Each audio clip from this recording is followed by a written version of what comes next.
Hello, everybody. Welcome to something new. But you were going to do the intro, so you do the intro. You took my spotlight, sir. You're too keen. We were literally hyping each other up before we started. Sorry, I tend to go this way where I really want the spotlight. Sorry Man, about that. honestly, man, like seriously, literally, we were I don't think anyone's more hyped for this than you, man. I should be the one excited with all the butterflies. But hello everybody. It is Mr. King Denpai and Burza himself. We are here with our new podcast, Balancing Act. It is going to be a weekly little end of week podcast where we talk about whatever the heck we feel like. Exactly. Literally, I was saying to my man PB, if we just get inspiration in the midweek, man, we'll go. Let's talk about real world issues. Let's talk about fake world issues. Let's talk about a candy that we enjoy. Maybe not a whole episode on candy. I think I could totally do a whole episode about candy. I can talk about candy for days. You're gonna ruin my diet if you do that, man. No, I'm watching my weight, as you can see. I'm trying to look after myself. So good. I'm cycling. I recommend cycling. Heard it's do good. You know? Heard it's good. I don't know. I did actually used to cycle for a bit way back. See? And then I don't know. I just gained copious mass, and suddenly the cycling got a little harder up the hill for some reason. Yeah. But yes, this is something I'm very excited for. Now, if people might be wondering, for the Gwent side of the world who's seeing this, they might be wondering what the heck's going on here.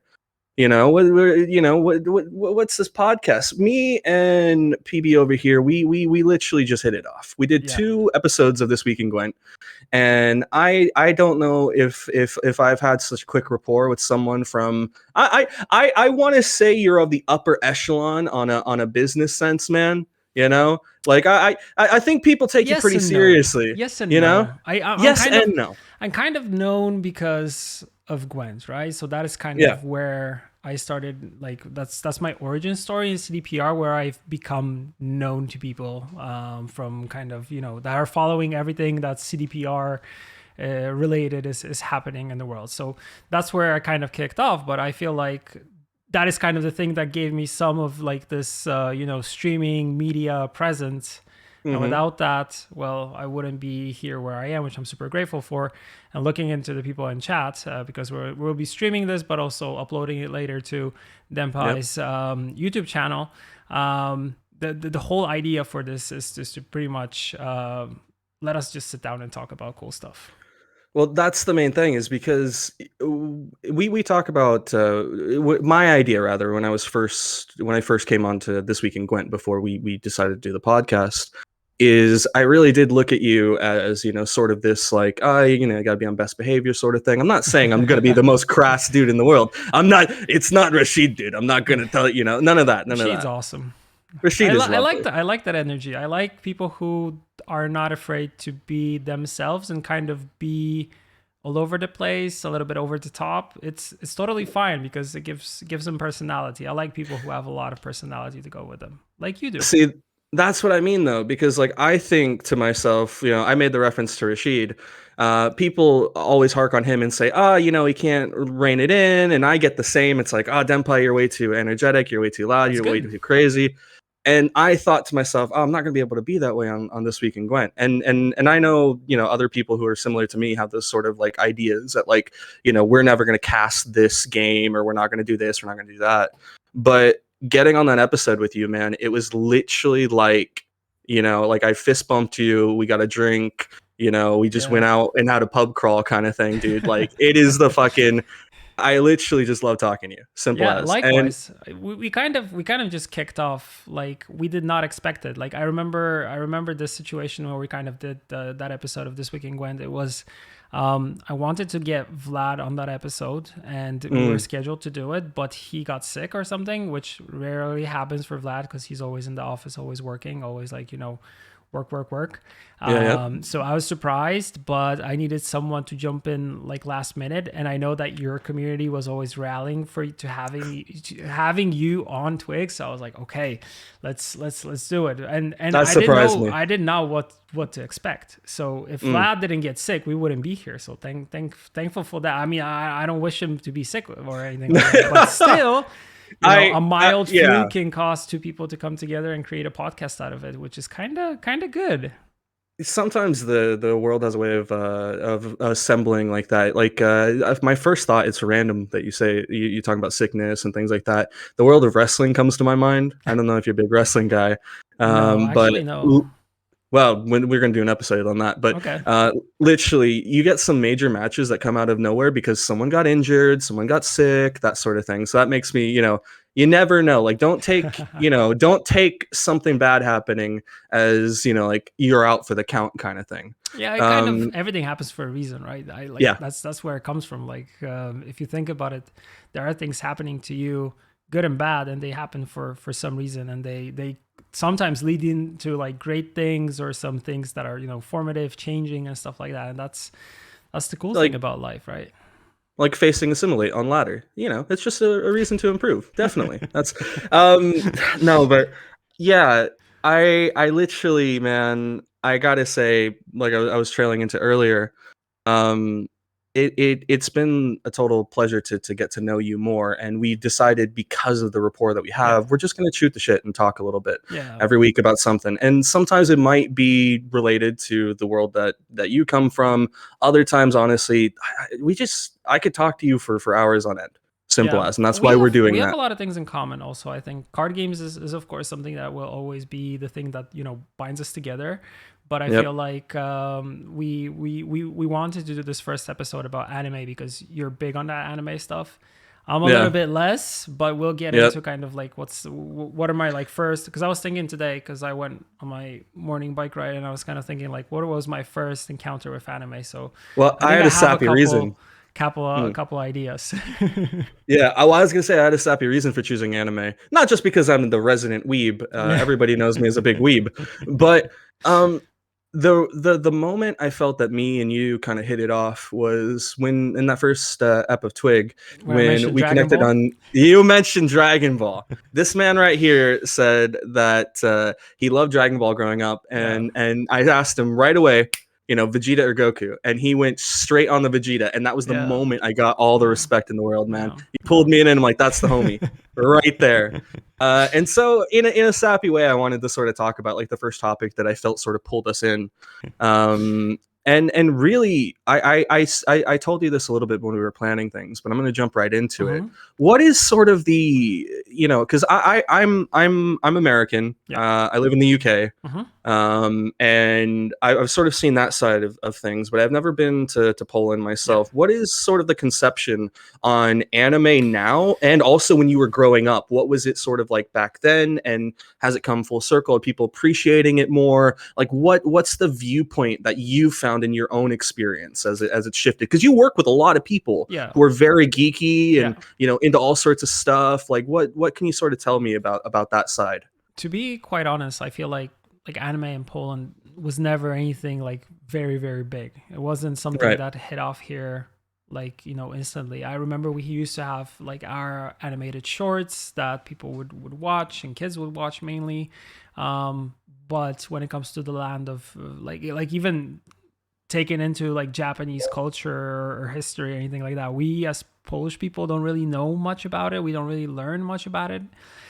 So it is something that is very foreign for us. Mm, I feel like, though, looking into like what's happening right now, I think there's just more stuff happening. And before that, it was like we talked about it previously. Like it was Dragon Ball was a thing that I remember very early.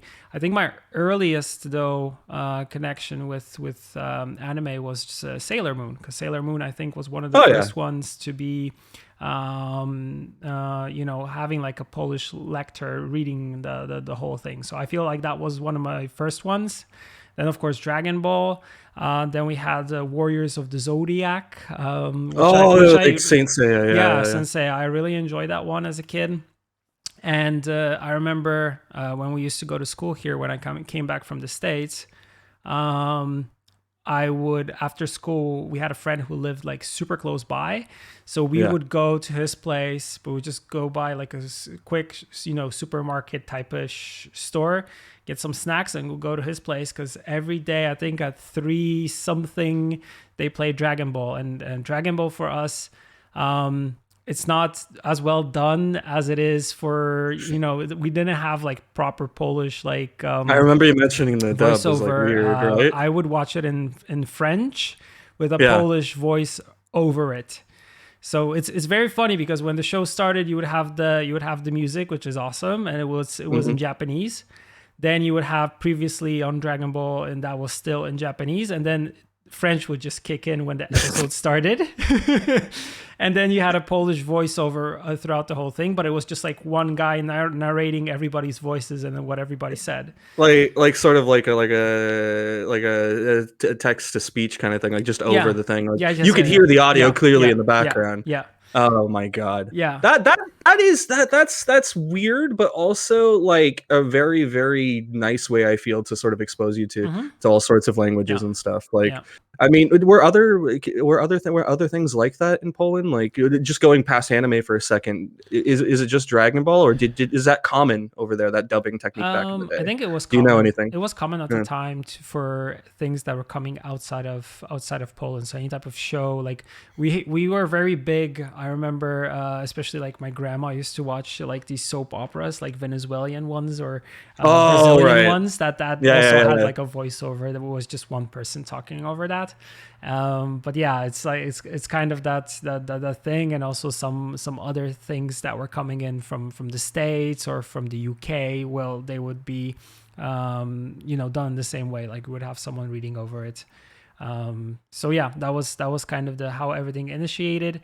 Then I remember Pokemon was big here. Yep. We had the Pokemon phase, obviously. Go. I was gonna say the States, growing up as a kid, for me, when it came to anime, like it was just like in your face. Every sort of year you had the next big thing, from your Pokemons to your Beyblades to Bakugos, all that stuff. Like when I was a kid, it was a new flavor every year of just merchandising toys in your face. And that for me, I never knew the difference when I was younger. You just watch it, you see it, and you think. I never even knew what anime was when I was. My old man used to collect laser discs of certain old animes and stuff. And I was never allowed to watch. The thing is, though, some of them were really, really like adult, and I couldn't touch them until I was a little bit older. But when I got exposed to that, it was funny, because I kind of thought to myself, like, oh, there's Pokemon, and then there's like a Ninja Scroll or Violence Jack or something that's like it's funny, because I didn't really disconnect it so much, because like when I got into my early teens, that's when it's like, yeah, you can go ahead, it's fine, we watch horror movies, etc. And then I was like, wait, why this looks really similar to Sailor Moon, to Outlaw Star, Cowboy Bebop, etc. And then from I would say when I was about 13 to 14, that's when I really started to sort of immerse myself in it. And I grew up in a pretty like very mixed area, from like Samoans to Japanese to Korean, Mexican, all sorts, all over. And my favorite thing about growing up in an area like that was that I learned a lot from all sorts of different cultures, and it's surprising that it wasn't just. I would have thought anime would have been just the Japanese, but the Korean kids, they had like all sorts of things to tell me about animes that they grew up with and stuff like that. So I wanted to hear more about your side of the world with anime in Poland, and with childhood now past that. What is it like now that you're Mr. In CDPR? You guys literally have an anime to your name. Yes, true. It would not happen without Rafał Yaki, if I have to be honest. Like, he's been always big into animes. He recommended a lot of animes to me throughout the time. A lot of anime type games, also JRPGs and stuff like that, which I think is also something that we can totally, talk about. We're going to talk about that for sure. So it wouldn't be it would not happen without him, and kind of, getting Studio Trigger to collaborate with us on it was just like a heaven sent, because, I mean, they're awesome. Like they're super awesome. They do incredible stuff. They are well known. Like I did not know their previous work. I had Oh to yeah. pretty much go Did through you all that brush up stuff. on it? Kill a Kill, Promare? Like, Yeah, did yeah, you go yeah. through it? So I You kind did. of no, I did not watch the whole thing, but I kind of checked out like what it was. Like I haven't really got like Have 100% you into it have because you for seen me Kill a it's Kill? no, I have not. Not all of it, but what I mean is like, have you seen? Do you know what I'm talking about? Because I'd Yeah, be very interested to. yes, I know what you're talking about, but I haven't watched the whole thing, right? Yeah, Dude, it's a trip, is what I'll yeah. tell you on that one. Like Kill a Kill, at first glance, it looks very. I wouldn't show this to anyone I talk to on a regular basis, but I swear to God, Yeah. it's genuinely one of the coolest things in the world. Okay, I that's a wanted good to know. recommendation. I wanted to know your sort of like how you see that sort of thing. Like, do you ever find yourself turned away from an anime or anything like that just because of like you see? I mean, let's be real. Sometimes some of them can be very in your face, as it were, Yeah. if you know what I mean. You I know? mean, I feel like it's a cultural difference, especially for someone who grew up in Poland. I feel like Poland is super conservative when it comes to things, and we're not very open when talking about, I don't know, sex, for example, or Yeah. since we're trying to portray ourselves like a, this proper right wing Catholic country and stuff like that. So I feel like, like I mentioned before, like Japanese culture for us, I feel like is something very foreign, not very tangible. And I feel like, Mm. if you get to experience it through some animes, I was very surprised myself by just watching stuff. And I was kind of thinking about this because like my earliest memory was actually watching Sailor Moon, I think, when I was like 5 or something like that. And I remember it Yeah. wasn't even in Poland. I remember I was in the Netherlands with my parents and it was just on TV. I was just looking for anything that resembles a cartoon. I remember I was big on Scooby Doo at that time.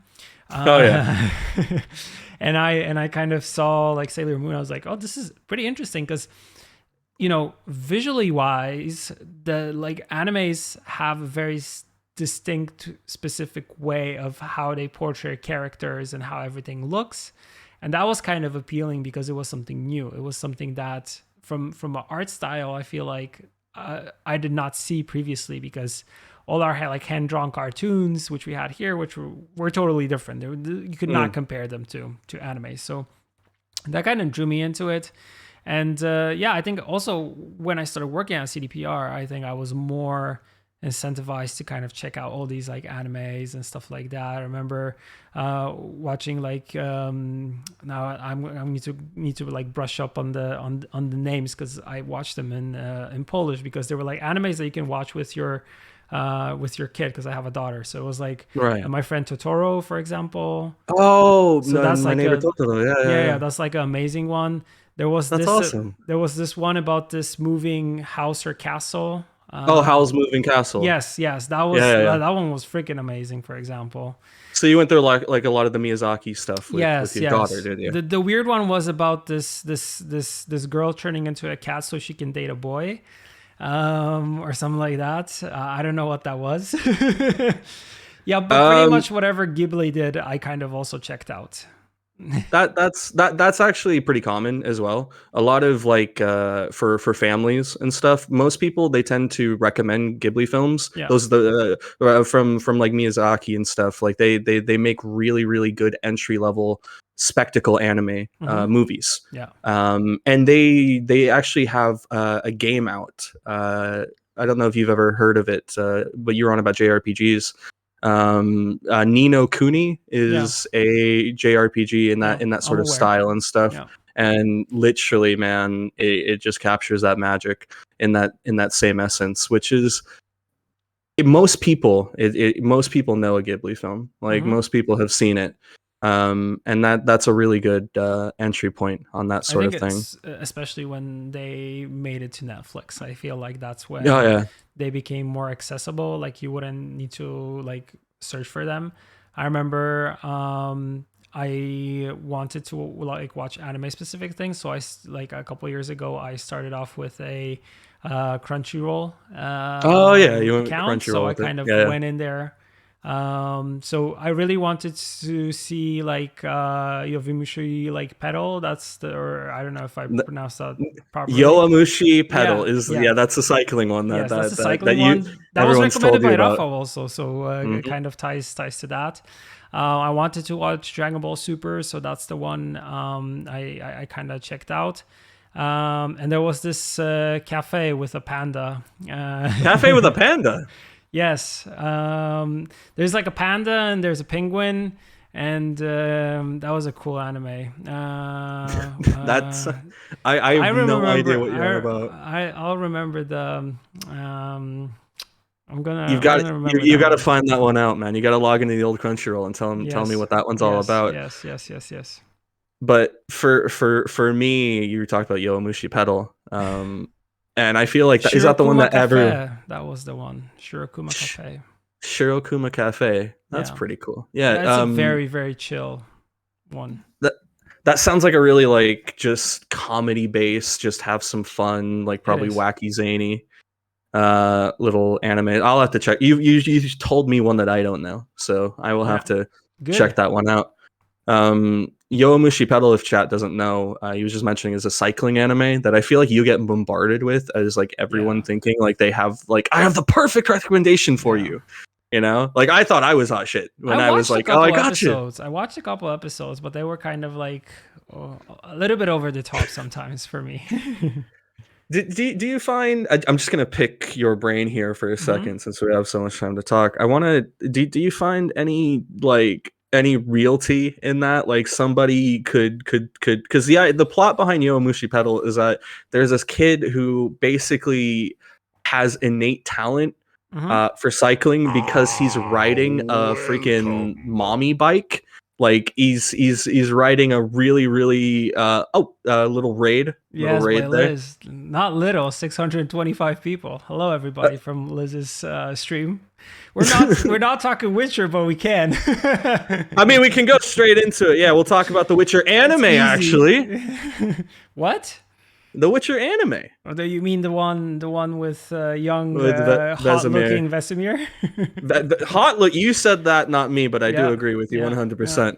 Thank Uh, you, Liz. Thank you so much. Thanks, Liz. Thanks for that lovely raid. Yeah. Not the Netflix anime, but rather the sorry, not the Netflix show, but the anime, which I thought was, I know a few book purists still. Like a lot of my chat from when I played the Witcher games, they were very, they have their idea of what Witcher is, Yeah. and they saw that anime as sort of like Witcher, like on crack kind of thing, because they were doing some stuff that just you've never seen people do in the game. Like it was so spectacle. I think it was still good. I think it was still pretty good. Yeah. I liked it Yeah. for what it was. They really pulled from the Castlevania side of things with that animation, and it was pretty sick. Castlevania was awesome. And Oh, you did you watch it, yes, yes. dude? My Yeah. man. Fuck yeah, Yeah. let's go.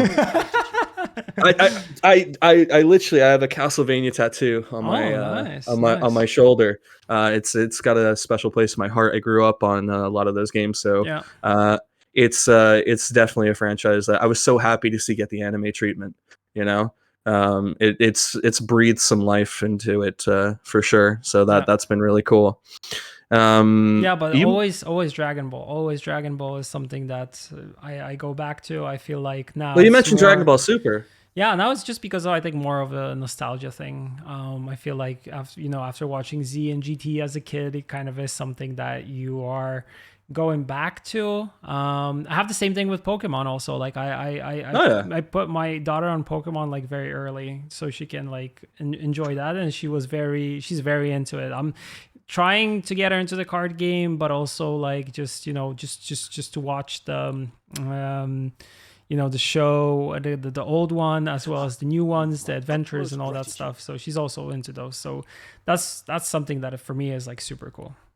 Yeah, she really gravitated towards that when you She introduced her to gravitated it. Do you very think? quickly into it. I think Pokemon is easy to get into, especially when you're a kid, Yeah. because you instantly pretty much you jump into it like instantly. I was a filthy Digimon kid. I'm not gonna lie.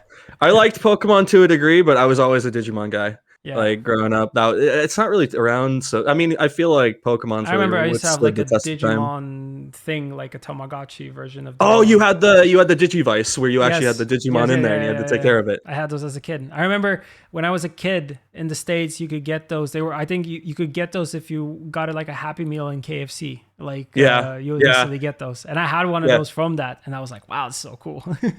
How long did it last for you? Did you do? Were you a good I took care of Digimon it. trainer there? Yeah. I took care of it. Yeah, but I didn't get into Digimon as a show or anything like that. I was always faithful to the Pokemon side. Oh my man! All right, well we've got a difference there. You know, we're both Team Vegeta, but now you're Pokemon on Digimon. We're Yeah, gonna, yeah. you know, I got a game suggestion for you on that front, so Oh, okay. we'll go from there. They did a really cool Dude, I first RPG. need to finish Persona, which I started during the What holidays. I want to talk about that because we're talking about anime and everything. I feel like we can lend ourselves into a JRPG a little bit here and go Mm-hmm. light into that if you're down for that. I'm totally down. Because I saw, yeah, for reference chat on Twitter, he was posting about his first foray into the Persona series, which you're starting with Persona 5, right? Yes, Is that Royale yes, yes? And what are on you playing that Switch. on? Yeah, Hmm? Switch. Switch, All of right, course, because good. it's more convenient to just to bring it anywhere, right? So go around the house and play it, and if I want to sit down and actually play it on TV, there is that possibility. That is how many hours have you pumped into the game so far? 20 Would you say? something. I kind of I have the problem now where I lack the time because I started working again, and kind of like my first 2 3 End couple of days December was I was was. just like instantly into it. I was just like into it, and I kept Yeah. on playing and playing and playing, and my first session was like 8 hours. So that's kind of like okay. That I've got a special spot in my heart for Yeah. that series. I I played a lot of Persona 4 Golden on the Vita. And when I first because I said like I said I live in the UK, Mm-hmm. and when I first came to this country for the first time for my I just said first twice, sorry. I literally came over here for the first time to meet up with my wife. Mm-hmm. We dated online for 3 years, and I wanted to. We spent 6 months together Mm-hmm. for the first time to make sure we'd click because you can meet somebody Yeah. and you could like fucking hate the way they brush their teeth or something. It could be some like it could be completely different vibe, right? That's hilarious. Um, and then so literally we had 6 months together, and I bought a Vita in that time over Okay. on the side, and I got Persona for Golden, and she was doing university at the time. Mm-hmm. And every sort of night before we went to bed, we would just chill up in bed, and Okay. we would she would watch me play Persona 4 on the Vita, and she was so invested in that story. She fell in Nice. love with all the characters to the point where at our wedding we had one of the characters' theme song play because it was a really beautiful song and it meant a lot to us. So that series is just one of the best that you can get into for really cool like interpersonal connections. I mean, you know, with the social link system and stuff, it Yeah. really Yeah. tries to hone Tries in to, on yeah, yeah, characterization, yeah, you yeah. know? I like That some of the that answers there. Like you could be a total like douchebag in the You know, game. that's one thing I like. Like sometimes you meet a character, you're like, I don't care about the random nurse Yeah, in this random hospital. Let's just be a complete douchebag yeah, to him, kind yeah, of thing. yeah, It's not good, evil, sort of like infamous levels, but you yeah, get the chance to just yeah, be a dickhead, which yeah. is so sometimes. Like in real But life, right? yeah, I literally chat. Like, I don't know what it was. Like, over the Christmas break, because he's so into Persona, I messaged him and I was like, "Hey, yo, PB, I'm going through some rough stuff right now, No, man. Can we no, talk no. a little bit?" And he was like, "Get out of here, you fucking nerf I was like, herder, man. Nobody's no, trying to do." don't. No, I'm playing Persona, dude. He hit me with the I Ramus. would never Okay. do that. No, no one believes you. Nah, you're the nicest dude in the world, man. Unless you get wronged. Yes. Uh, what happened to all those interns, Berge? Yeah. What happened? What interns? Oh no, that we actually had a lot of interns join our company throughout this summer program that we had for them, which was Oh really yeah, cool. Yeah, yeah, yeah. yeah. Hmm. That's that. And CDPR how is many are growing still living? with young minds, which is always amazing. It's really cool because like for me being 7 years in the company, seeing new people come into it is just amazing because they come in with like pure passion and just sheer appreciation for the company, and it's something that You know, you kind of once you are in the company for some time, you kind of maybe kind of forget about in some sense, but you kind of Yeah. go back and you're like, wow, It's this is become amazing. normality Yeah. for you, but like for them, it's like, I remember when I joined P-Cube, the company I worked at, Mm-hmm. I was very like wide-eyed and stuff when I learned about sides of the company that Yeah. existed because Yeah. they had a Japanese branch and they did all sorts, and I was a big weeb, as I said. So you see that now with all these interns where they're probably do they hit you with a lot of those stories of like, I love the Witcher games, Of I love course. this. That's where Yeah. it starts. The crazy one is when we had a lot of interns come into the Gwen team, and there were people like coming up to me. They're like, "Oh, thank you for your hard work and stuff like that." That was very like Oh it's man. something that hits you always. They're kind of like you kind of know that you're doing something out of passion and that you love it, but when you actually see others appreciating the work that you do, it's like you sometimes don't even think about the fact that this is having an impact on other people. So that was amazing to kind of experience. Like we still get these funny stories. Like even recently, we went to like a game store to get. I think I wanted to get some magic cards or something like that. I think it was Yeah, like a yeah. commander deck or something. And Yeah. then the guy, I go to the cash register, and the guy's like, "Oh my god, is it you?" I'm like, "What do you mean?" And I was surprised because we were like, we got groceries, and then we're going. There's a store next to it that sells like cards. I'm like, "What do you mean?" Oh, Yeah. you're Pavel Buja. I'm like, yeah. So, oh my god, I'm such a big fan of Gwen and CDPR. That's really awesome to meet you and stuff like that. Yeah, I'm like, yeah, all good. He's like, I'll get you a cool discount. And he got me like an employee discount on cards, and I was like, my man. Ah, dude, right It there. was so That's nice. the It's always so that's the nice. like Yeah. you made it kind of moment right there, man. I That's like the mean, feel good, brush the shoulder a but it's little bit, kind like of, you recognize this in a way that you only see it when you meet someone that is in the card game space. So like yeah, of course. you're in the nerd zone, you're kind of cool. Yeah. I mean, to a lot of us, you're one of the coolest dudes around. Like just simple as. I'm I just chill. mean, I'm just chill. I'm chill, and I don't pretend to be someone that I'm not. And I think maybe that's why. I don't know. well, that's how I feel anyway. Like we were talking about earlier, I literally feel like I could hit you up. We can jam some games, that sort of thing. Yeah. Yeah. And I think some people might have that misconception about people who work in the games industry and the business world and stuff like that, that like they're just these wholly unapproachable people I that think you can't it's ever, yeah, you know. I think it's pretty much what happens when it comes to like because when I joined CDPR, the thing that I kind of noticed very very quickly is that company is very authentic in what it does and doesn't Mm, try to pretend to be someone else or kind of pretend to be unapproachable, because I feel like, once you kind of make it, and I feel like CDPR made it after the release of The Witcher 3 because that game went very, very wide. Um, it's kind of, you can either still like act and be humble and remember where you kind of came from and, stick to that and kind of continue with that, or you can go the other way by becoming unapproachable, uninteractable, and kind of being like, well, we made it, we're important now, you can't talk to me. Like, just who start are you? dressing up like Geralt on day to day. Yeah, You're literally the most serious dude that's in the not very world. comfortable, that chainmail and stuff like that. I don't think Uh, that would be heavy to walk around on a daily basis. you sound like you're speaking from experience there. No, no, That's no. kind of The sus. I don't only know. the only only like costume I have is for Pofko, which is like already that thing is like you can get like when it's hot outside, it's terrible. When it's cold outside, it's like the best thing to wear. You actually wear it like in December time, just Yeah, you could like to totally chill out. walk around town with that, and you'll be totally fine. Yeah, Then you'll really get noticed on that front. true.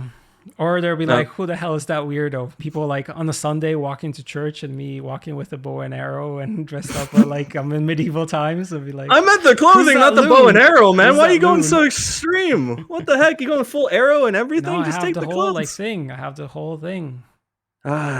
Like you seem like you sound like the type of person that's suddenly gonna like dress up like Kratos after one session of God of War kind of thing. Uh, I wanted to ask you. Kratos more buff than I am, so that'll be the problem. Don't be too humble. Don't be too humble. Come on, man. Look at those guns. Look at those guns, man. Those cycling guns right there. There's none. Like cyclists don't have guns. They don't. You guys have fucking like quads though. Your legs have got to be like stacked. Absolutely. I wanted to ask you just randomly because we were talking about P5. Now I know you said 20 hours and stuff, so I don't know how many characters. Like I don't know how much of that has been explored. This is just purely from my. I'm at the second castle pretty much, infiltrating the second one. Almost done with it. Damn, who's the second? The first one is the school teacher. Is the teacher that teaches the teacher. Physical education or sports or whatever it's called, and then the other one is this art okay, dude who is kind of like shady. Yeah, I keep going through it, and then when you get towards endgame, I'm gonna ask you the most important question that any Persona player gets asked, which is best girl. That's what I thought. Yeah. That's usually the question everybody gets asked. Yeah, it's kind of like the Triss versus Yen thing that we have at CDPR. It is. Kind of it very much is. Which I'm kind of already like, I had enough of this. Like, can't people just can't they just stick to Yennefer and kind of say sayonara to the rest, right? There we go. No, Triss is not the best, bro. Don't worry. I didn't romance Triss on my first playthrough. Of course you did. Oh my god! Yeah, I don't know, man. Redheads, What am I meant to say? What am I meant to say? I'm sorry. I don't know. I think she just used him when he pretty much lost his memory to say like, oh, you and me, we're together, we're all good and stuff like that. It's like, we're gonna start a riot. We're gonna start a riot, man. We're gonna start a damn riot in a sec. I mean, I'm going from Witcher 1. I played Witcher 1, 2, and 3. I went the full Monty. Witcher 1 Triss was just garbo. I absolutely hated her. I genuinely disliked her character. I didn't think she was great. Shawnee all the way. Witcher 2 Triss, I would die on a hill for that woman. Is it because of the bath scene? I mean, that's what I thought. Yeah, all right. Well, you caught me out there. I'm sorry. I mean, that's the majority of people. They get caught into that trap. Yeah.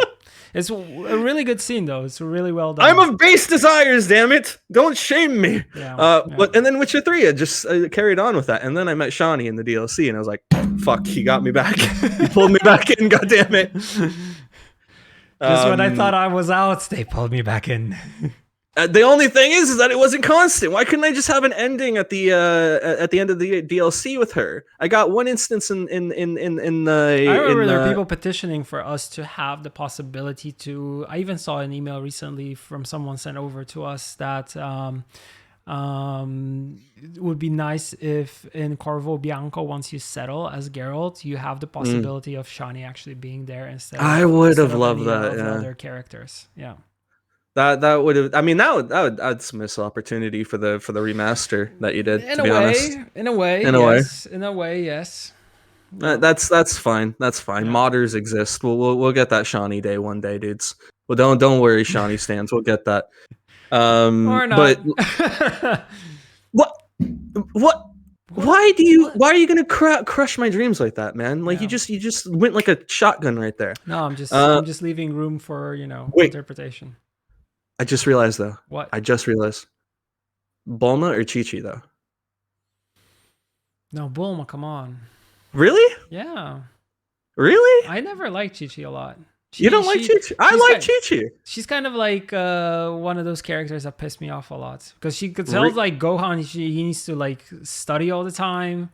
And I was like, oh. I don't know, man. I'm like, I like a chick that can kick my ass, dude. Like she was a fighter, It's true. Like behind all the nagging mommy sand thing stuff, man. She, she ruled that place with a roost, ruled the roost rather, dude. But she was the smart one because I feel like Goku is always portrayed as to being, the not the brightest, not the sharpest tool in the shed, and he, of course, he isn't the sharpest tool in the shed, but he's just an awesome kind of, and warrior and stuff like that. But I mean, Bulma's super smart. Like Bulma can invent anything, which I totally respect her for. I mean, yeah, all right, all right. I mean, somebody also said, come on, dude, Capsule Corp owning, with like the lineage, everything. Yeah. You're kind of set for life with Bulma, you know. Just the only sad thing is like I feel like all of us who are like, yeah, dude, I'd be with Bulma any day. We're all the Yamchas and not the Vegeta, you know. Yeah. Like Yeah. that's the fucking reality, dude. Yeah. Vegeta, Sheesh. he's just always like grumpy. But That's he the cares. dude. But he Yeah. cares. He cares. Like Well, there's a couple episodes where he shows he cares. the Majin Buu thing, Yeah. The Yeah. Majin Buu Yeah. thing with Trunks and everything like Mm-hmm. that made me tear up. That Yeah. moment was Yeah. just so good. Um, speaking of Dragon Ball Z, actually, And now we've they talked a fuse little bit. together like Trunks and Go Vegeta. Tanks. Yeah, they actually Wait, no, actually in the new there's no anime for it yet, but there will be new episodes of Super for sure. right? But in the, I would say comics, but they're not comics. What do you call the books? Manga. The manga, yeah, the manga that you read Yes, from the wrong side. the manga. That's where apparently in the new one you have the pretty much you have Vegeta and Trunks fusing There's a together. fusion. Yes, which is weird as hell. That sounds weird as Yeah, hell, father and and I son, can't. like yeah. I'm sorry. Fucking sorry. That is just. Yeah. I want to see what that looks like now. Like Yes. that's gotta that. If you Google it, you will have it. It's called Vegex, which is Vegix. I don't know how that's like how to put it into, but he looks interesting. I mean, you can tell that they both resemble one another because it's father and son, right? No, But no, but you have in Xeno you have Vegix, and yeah, he's it's an interesting combination. that sounds like an interesting, weird little Yeah, combo right there. yeah. But um, oh my god, you've caught me off guard with that. Now I'm thinking, who? I mean, it has to be. Is there a Goku Gohan thing? I feel like they had to have done that in response. That had to have been a. I actually don't know if that's even possible. I literally feel like that will have. Are you excited for the new movie, by the way? Which one? The superhero? Superhero. Yeah, I Yeah, watched yeah. it. I watched Oh, you actually. watched it I went already. to the cinema actually to watch it.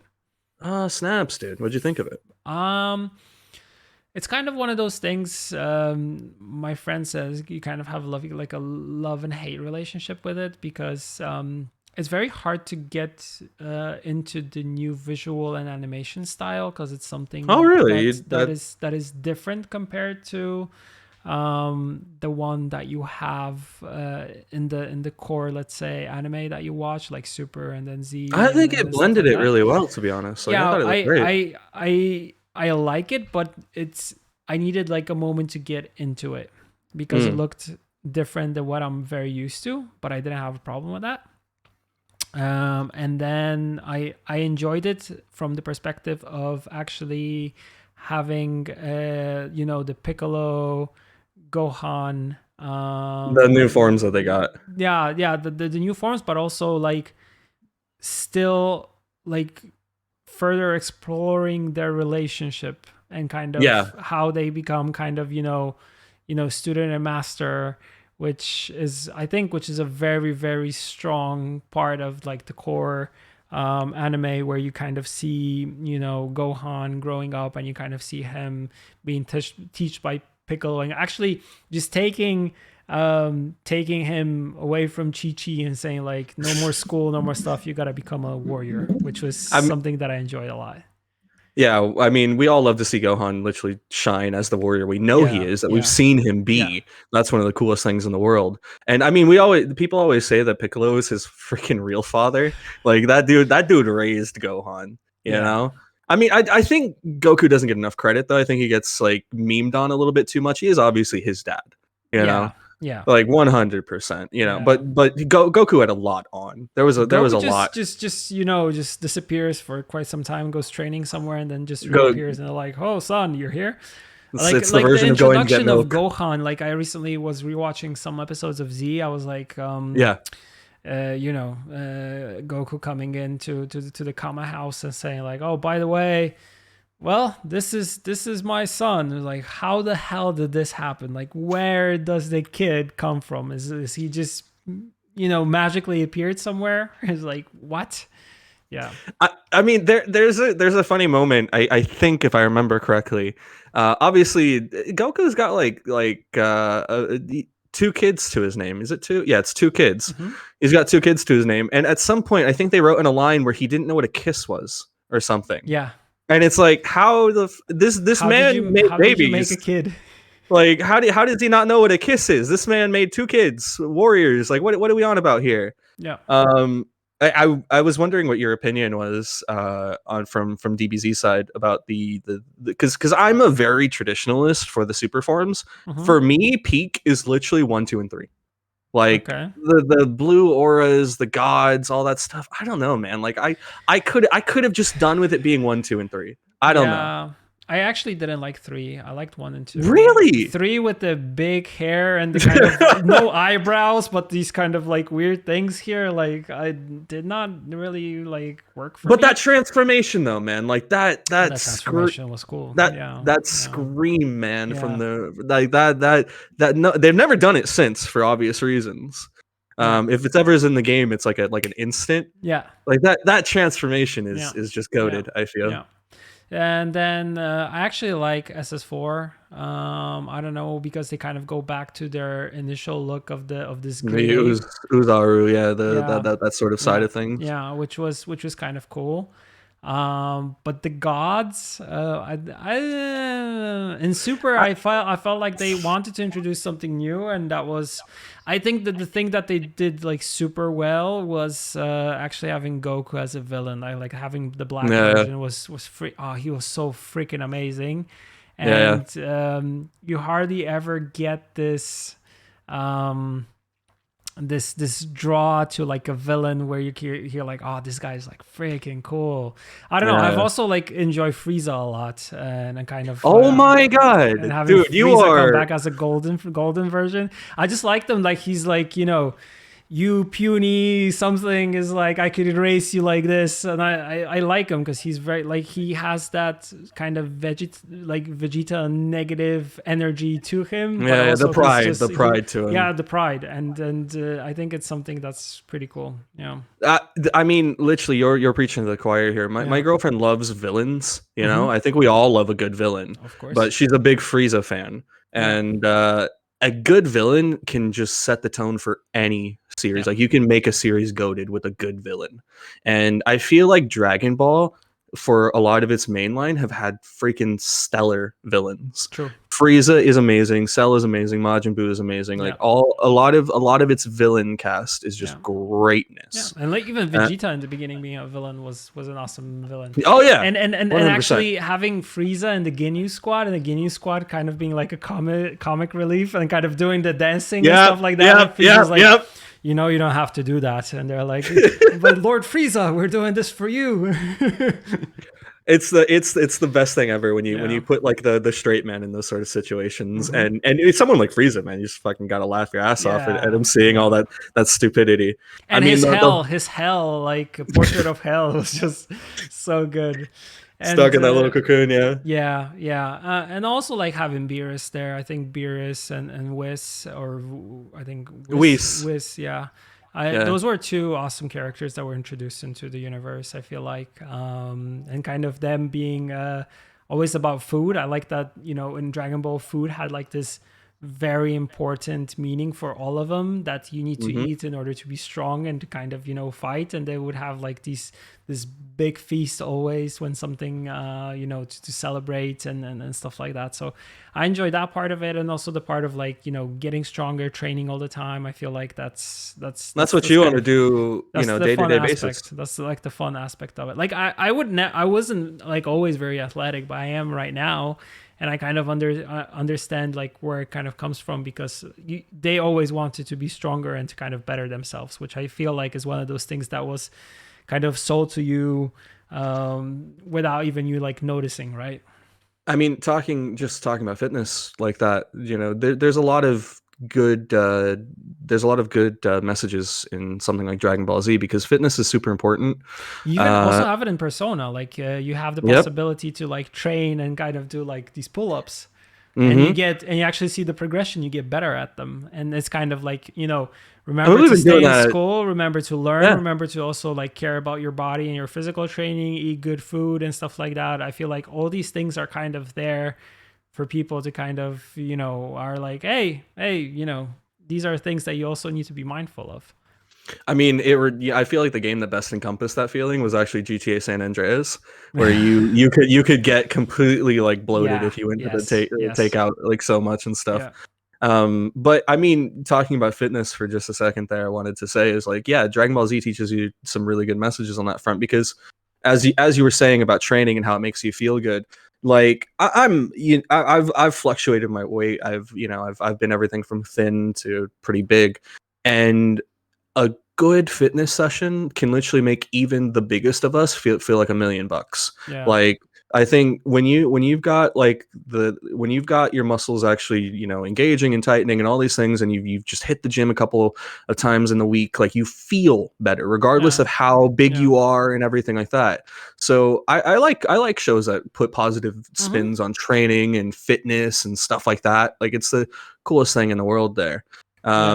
I mean, I don't think I could ever do what you do with your cycling, man. Like, my leg game is completely redonkulous. Like, you literally, man. I mean, you see cyclist thighs. Like, you've Yeah. got to be ridiculous with what you've got going on. Yeah. 100%. Yeah, it is Uh, something that has kind of grown on me. it's a good thing to have for sure. Yeah. Like, you probably, I mean, how Until you was it need when to you were buy a first pair of starting out? pants. Until you need to buy a pair of pants. And Have you it's actually like had that? Like no, where like because your legs it's are. very hard to get the thighs in some I was pants because they're like super skinny fit and it's like might be I mean, more that's got to be a point of pride, though. yeah. Like, you, Yeah. you you fucking stacked up so much on the leg game that, like, Yeah. your jeans can't even contain your energy. You Yeah. know, that's They just rip like there you go. You're yeah. super saiyan yourself. Yeah. Man, how much time have we got here? No, we got as much time as we need. Fuck yeah, I didn't. I know it's Twig. Yeah. We had the hour, so I No, wanted to I no, wanted no, to check. no. We're good. Good We're stuff. good. As long as Um, people are here to listen, we're here. Yeah, I'm happy. Also, if anyone has any questions, just throw them out there. I know Yeah. we'll do an episode where we take questions proper, but for the first episode, like, I mean, we said it already, but this is literally just we're chilling, we're Yeah. having fun. Yeah. We're not going too crazy on things. Every week we're gonna pick a subject, keep that We're subject. just We're going trying to stick to that subject, but we veer off into other stuff that kind of is stuff that we're interested in, or the stuff that we work on and things like that. So yeah, yeah. it's I wanted to ask your history more with JRPGs, actually, Mm-hmm. a little bit, because Mm-hmm. you said Persona and you said that people had suggested things to you. Mm-hmm. What else have you actually played on, like, the Japanese role playing game side? Zelda was my first game that I properly played. Which one? On it was actually the one on Game Boy, Link's Awakening. That's the one I started Oh, with. nice, That's the one I nice. started with. That was my first Zelda game, and then after that, I got a Nintendo 64. And on that one, I played Ocarina of Time, which is still, for me, one of the best RPGs I ever played as a kid. Yeah. I mean, that's just pure taste right there, man. Yeah. I never got into Zelda too heavy until a game on the Game Boy Advance called the Minish Cap, which was Ooh, that's the one I actually didn't play. it's good, Yeah, I've really, heard it's very really good. good. So a friend also recommended it to me, and it was later on one of the Game Boys, the Advance, I think, and I have that version on a Game Boy Advance that I have, Yep. like a flip one that is somewhere Oh, in the yeah, the store. the SP one. Yeah, I Yeah, have the Game Boy SP Advance one. SP. Yeah, yeah. Yeah, So that's definitely one I need to recommend that play. one. Yeah. Yeah, that's a really good Zelda one. Have you ever played a Dragon Quest game? Just out of curiosity, you ever tried this? Builders. Builders, Builders. really? Yes. How did you get into Builders? Where'd that come from? Like, I've always enjoyed games where you build stuff, you collect stuff, and stuff like that. So fair enough. it's kind of, I think it stems from my like pure sheer love for anything Animal Crossing. Wait, you're into Animal Crossing as I well? love Animal Crossing. My man. It's one of those games where I have like 500s of hours and more. Just I can play and play and I play. literally I could get lost in it. But then you know what the worst part is though by Animal Crossing Yeah, is when your life takes you away from it and you just feel so guilty coming back to it. yeah. Like going back to the village and you And just it's like like, you're well, hanging your head in shame. yeah, People have moved away and yeah. Everything's everything. in weeds.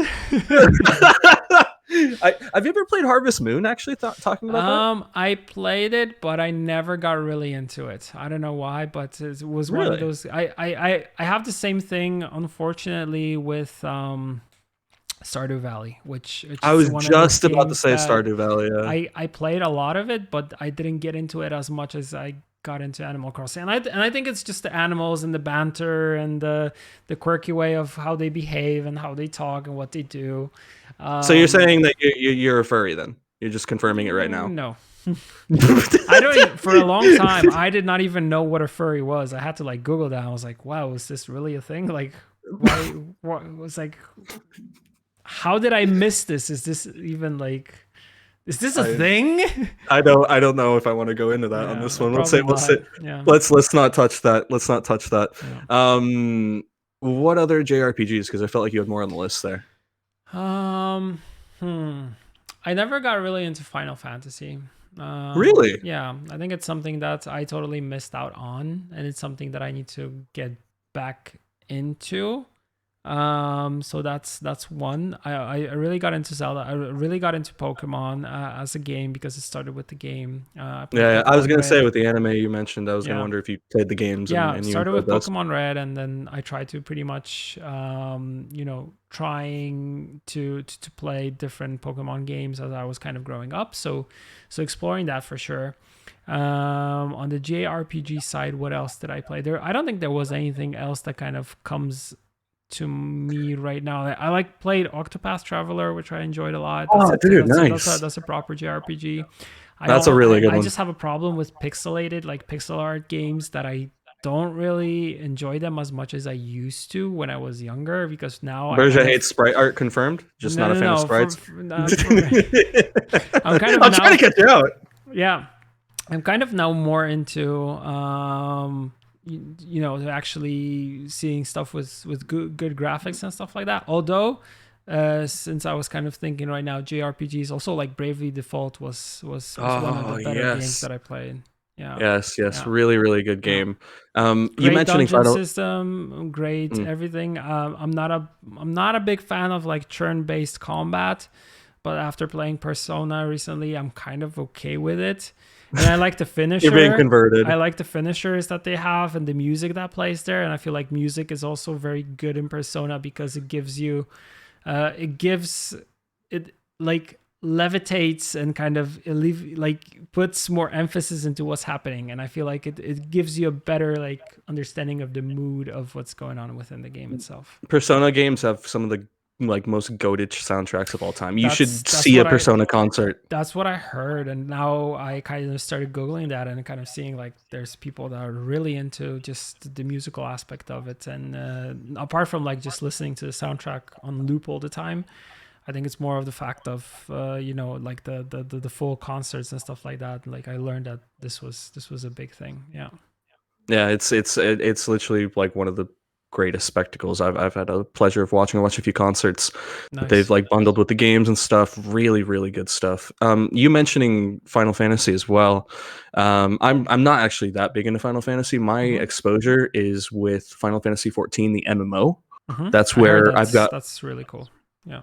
I've nearly clocked it like 1,000 hours into it. I've Wow. just gotten back into it as well, and it got me thinking. Just because I'm just love picking your brain so much here. What's your experience with MMOs actually? You know?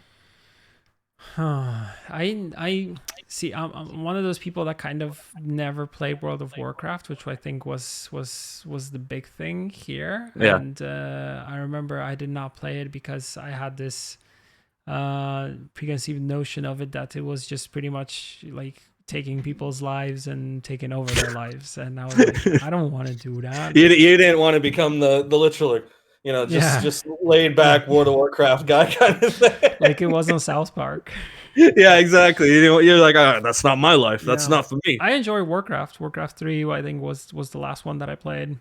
Mm. And then Warcraft, the Warcraft, and then all the Starcrafts, of course. They were big in Poland also, so Yeah, I of course. played those. I think they were big everywhere. I don't think there was a person that's into gaming that didn't have some type of Blizzard upbringing in some sense, right?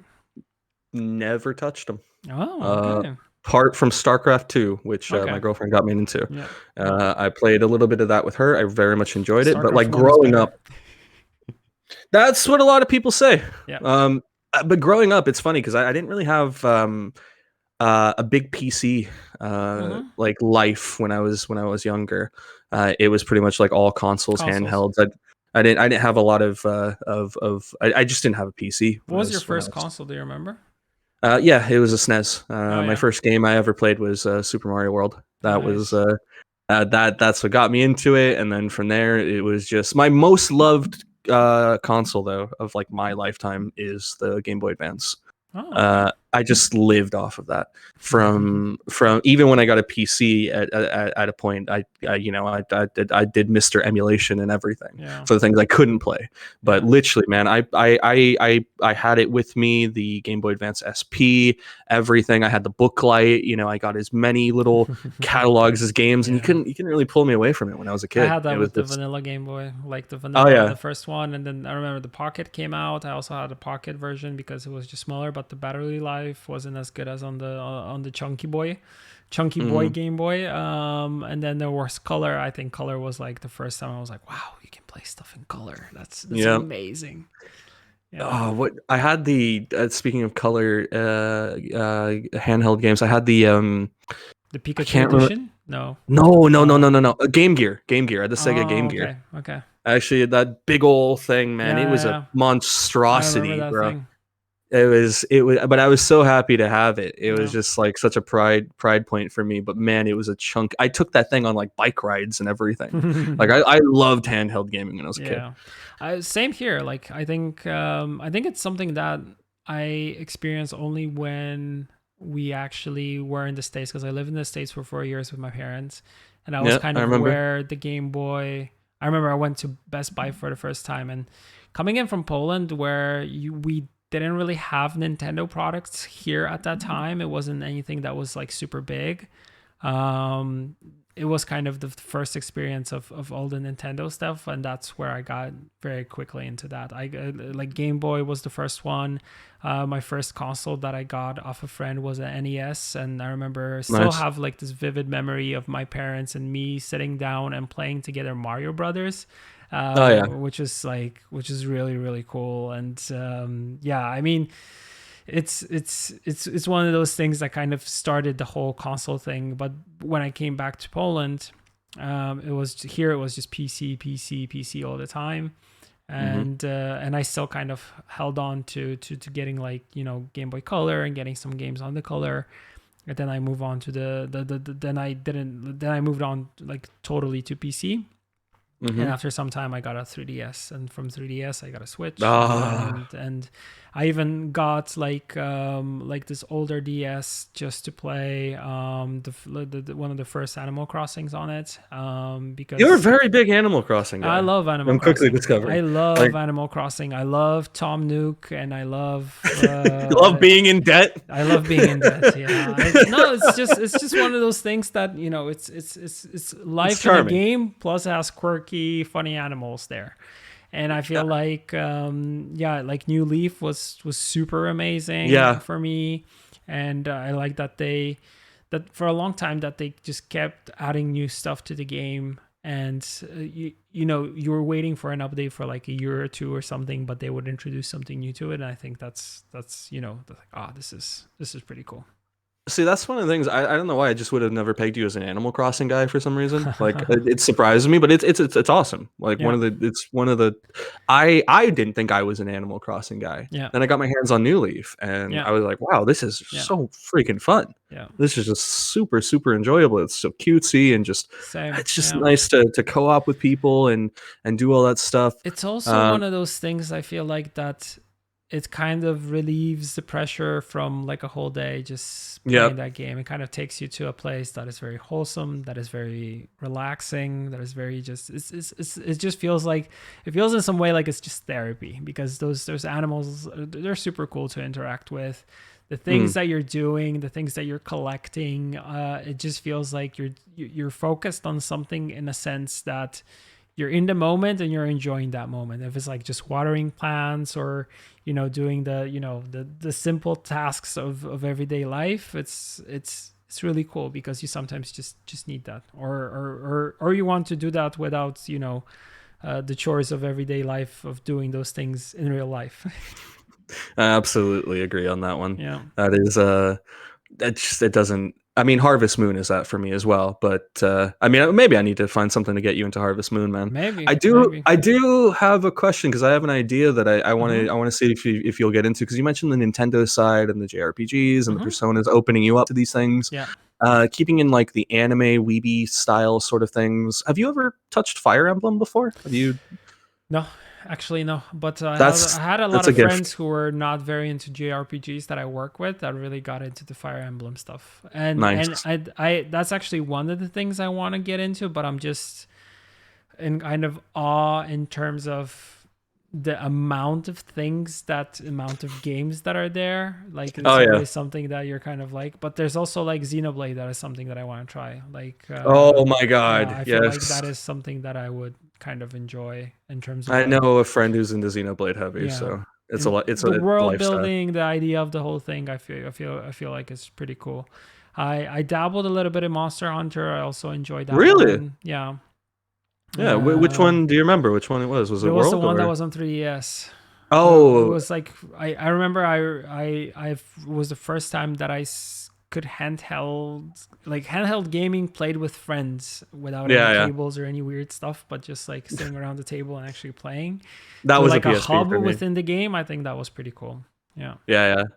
That online, it was my first exposure was the PSP, where we would link cable up with like I would play Final Fantasy Duodecim with my friends, Yeah. and then Vita was like the real online hub where you could Mm-hmm. like just had always online connections and you can Yeah. play whatever you wanted from like Monster Hunter style games and stuff. Yeah. Kids And these those days, they don't remember times without internet. Oh yeah, having to transfer things via big long cables and convoluted, third party things that you need to buy to do all this, trading your Pokemon and trying to get Jimmy to give you that damn shiny scissor and all that Yeah. stuff.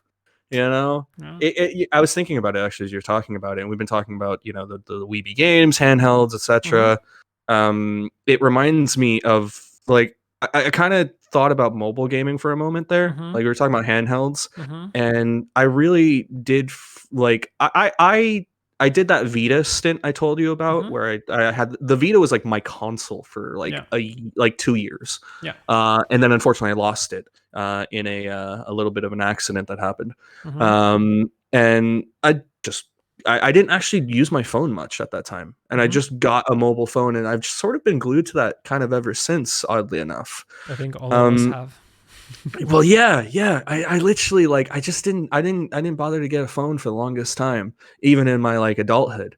And so I was living off the Vita, and then finally I lost my Vita, and I ended up going mobile. And I feel like how do you feel about mobile gaming as like something to because I don't want to sound like an old guard kind of guy, but it doesn't matter what game I get my hands on, from a Marvel Snap to a Genshin Impact to whatever it Mm-hmm. is.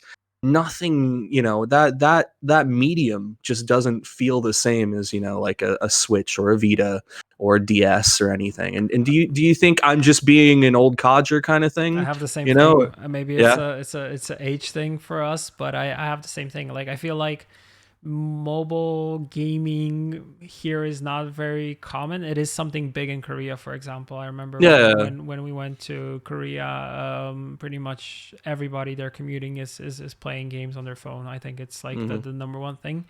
It is like here, I think in Poland, apart from like Clash of Clans and what was that Candy Crush saga and Yeah. stuff like Yeah. that, it never Yeah. really like kicked off.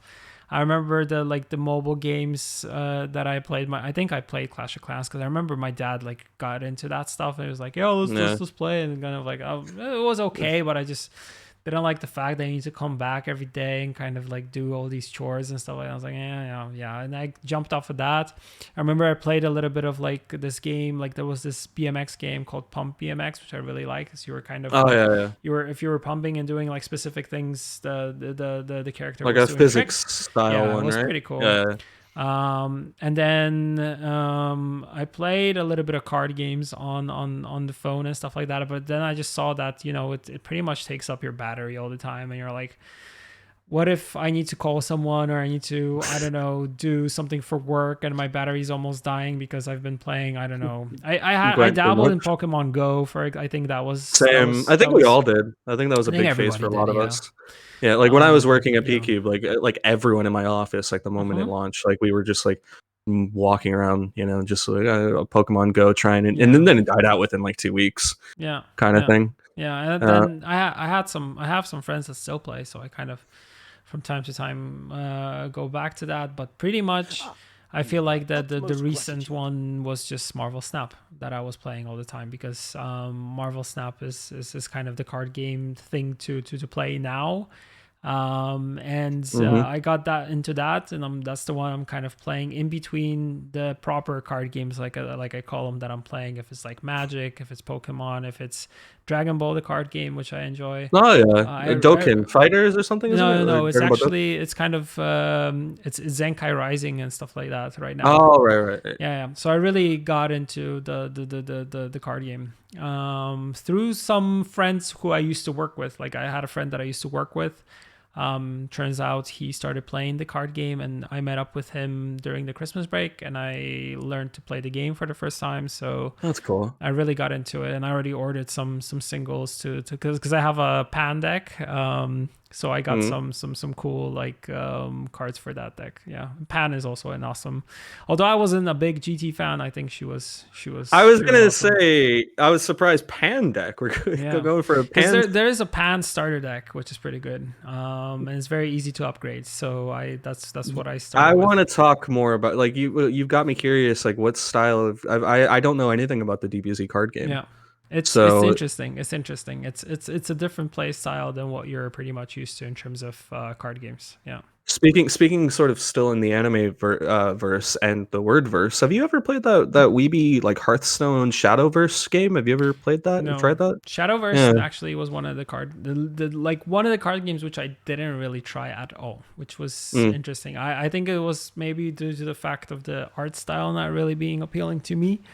It's like 5 million.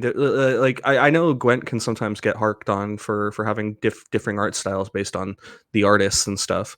I know. I feel like you guys keep things relatively in line though for the most part. It needs to fit into our style. I feel like our artists are very like very specific in terms of like what goes and what doesn't go.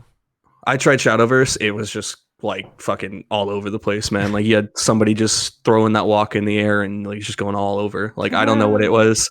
I can't do that. I don't know. Like I can't really get into a game that has like if the Marvel Snap variants are different. Like that's like an idea of like that's a special apart from style the pixel of that variants, which should be deleted. Fuck the pixel variants. I see that everybody has the same feelings towards them. They're kind of like a meme now. 5 of them in a row. It was it was horrible, man. Every mystery variant. Anyway, we'll save Snap for an episode. I want to keep this on the weeb side. Did you have anything you wanted to ask on your front? I've been talking so much for you here. I kind of want to know how you got into, apart from like your early beginnings, like what was the first like anime related thing that you remember? So apart growing up, the dad stuff. Yeah, my dad and his Laserdiscs and stuff, that was like the early exposure. When I got to 13, I sort of started to learn what anime was more about. But the big catalyst, I would say, growing up was just like Toonami. Like Toonami's anime blocks really sort of raised me and shaped my sort of love for that. And growing up around me, high school anime club and everything under the sun. You know, I had friends We from didn't all have that over. here. Like we never You had didn't. that. No, I not was not gonna in say you Poland. never not Like had an a anime club. yeah. No, Yeah. no. Yeah, no. Over here, we you know, I did from middle school to high school, just anime clubs, and I was always like first person to look for it. Yeah. And growing up, I also went to a lot of conventions. Mm-hmm. When I was in my teenage years, I went to Anime Expo in California and Anime Ooh. LA, and Yeah, it's big there. Like it's starting to happen in Poland where you have expos and conventions for mm, anime lovers and enjoyers and like manga also like it all encompasses everything that is kind of manga and anime. And I yeah. saw like in the recent years it's just become more and more something that, has really really grown. Somebody mentioned something about a Kamehameha Kamehameha competition. competition.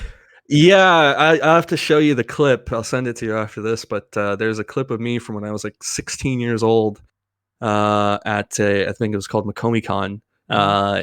in LA, and yeah, the voice of adult Gohan, Kyle Ooh. Hyber, hosted a Kamehameha competition in which people Dude. just got on stage to do their best Kamehamehas, and 10 out of like 10. they had people who did some funny ones, like comedy ones. There was a girl who was cosplaying as like one of the I can't remember the character from Tekken, but she's like Native American or something, Mm-hmm. and she did like a Kamehameha rain dance. It was like Kamehameha hey kind of thing. Somebody did, because he voices Ryu in Street Fighter. Yeah. Somebody did Shinku Hadoken. Um, Hadouken. Yeah, that's a cool yeah, one. exactly. And I got on there, and now you don't know this about me, but I am like my voice can go. Like I love voice acting a lot, and Mm-hmm. I dabble in it as a. Oh, it's I also can't do something that we impression. that we talked about. We love voice acting. Yeah. I love voice acting, and I consider myself to. I perfected the art of the I'm an anime character, that sort of bullshit. I grew up on it, so I can imitate it. But one thing I can do as well is I can yell. Like I give Sean Schemmel a run for his money, Oh, and damn. I got up there and I screamed my Kamehameha without any voice breaking. I Mm-hmm. fucking gave it the nines, and I, literally when you watch the video, he was shocked when I did it. He literally he said to me, not even some of our voice actors can go as loud as you just did. Nice. And it Respect. made me so happy. I didn't win. That's Uh, recognition right there. it made me happy, man. Yeah. It was so nice because I was just a dorky teenager, but like I've always been good at doing that sort of like rage and kind of stuff. Yeah. So yeah, that happened, That's what and Dragon Ball did very well, like over the top, like shouting. when you get angry and stuff, people always Yeah. tell you like, "Oh, do the Dragon Ball power up kind of thing." I Yeah. think that's what we all attribute to trying to hype yourself up and Yeah. everything. I mean, we were doing it earlier where we were just trying to hype. Come on, Yeah. we Let's were getting go. there. Yeah, and for me, the convention circuit is where I kind of fell in love Mm-hmm.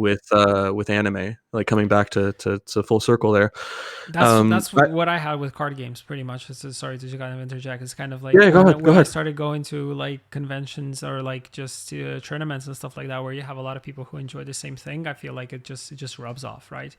And I feel Yeah. like also, like here maybe it's not a big thing, but it's starting to become like a thing where you have anime specific conventions and manga conventions, and there's a lot of people going to those, and it's really cool because yeah, it's really nice to feel like you don't enjoy something only from the space of your house and you're limited to that, Hmm. where you kind of have the world wide web which kind of opens you up to all these things, but actually meeting people in person that have similar passions and interests is always just, it's really really cool. It's also something that I always enjoyed about like the community aspect of games and card games, and also like shows, TV shows, comic cons, like all that stuff.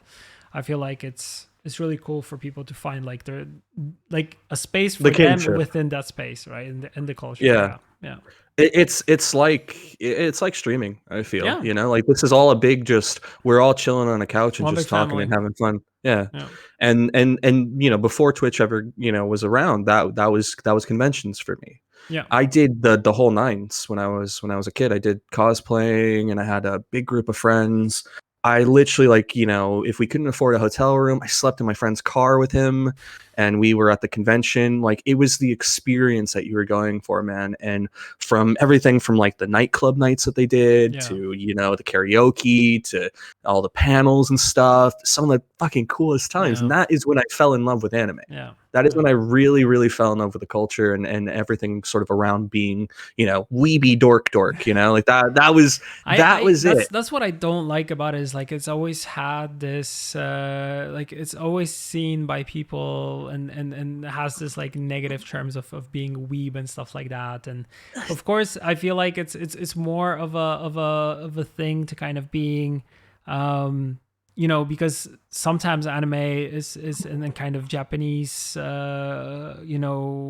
quirkiness is kind of seen and compared to, like, in Japan, vending machines where you can get panties and stuff like that. Yeah, And yeah. kind of, yeah, like these kind of like sexualized way of portraying like the characters. And I mean, even Persona has this a little bit when you have like because apparently there's this big thing that I saw on the internet, that there is like, who is the best kind of girl? Is it the one that you meet in the beginning, or is it the one that is kind of there that you meet kind of later on in the game, right? So Yeah. so it's kind of like there is this thing that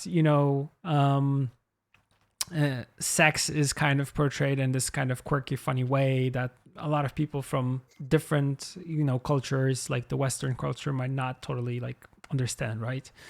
So I think sometimes it's just seen from that perspective, but Yeah, people sorry. do not see kind of the culture, the mangas, which are really cool, like the animes, which also have a lot of like cool like there's a lot of meaning in them, and there's a lot of stories that you can learn from. There's a lot of things going on. You So almost want to impart yeah, your experience with something like a Cyberpunk Edge Runners straight into somebody who's looking at it and saying, what's this, lolly panty, what is all this stuff? You want to just like immediately say, look, here's Outlaw Star, here's Cowboy Bebop, here's this and that. But in a similar sort of juxtaposition, I feel, I think it is a culture difference, just pure base, yeah, just purely on, as you said. There are just some things that are just accepted that are, you just we will never make a change on that front. yeah, And that's fine. That's fine. For some of the more we don't gel with that, there's all sorts of other stuff there for yeah, us, yeah. So I'm not a big harem anime guy or anything, some are done well, but I don't go Yeah. out of my way looking for those like super sexualized sort of stuff. But honestly, at the same time, if that's your thing, fuck it, Yeah. enjoy what you enjoy. You want to have a body pillow, have a body pillow. It's whatever, I think nowadays, because you were talking about it in like, the connotations of weeb and everything, I think we're getting away from that. Like, I'm using it in a jokey aspect. Like, I'm sort of, keeping it light. I don't like, when I was growing up, I would get bullied for sure for the stuff I was into, from comic books to games to anime. I had instances where I was legitimately just jumped and beaten up for being a fan of those things. And now it's not the case. People are, you have, moms who are watching these things on Netflix. They're going up to their kids and they're saying, "Hey, I just checked out the Castlevania show." Yeah. To them, that's the Castlevania anime. Yeah. But for them, it's the Castlevania show, and these things are just so much more accepted now.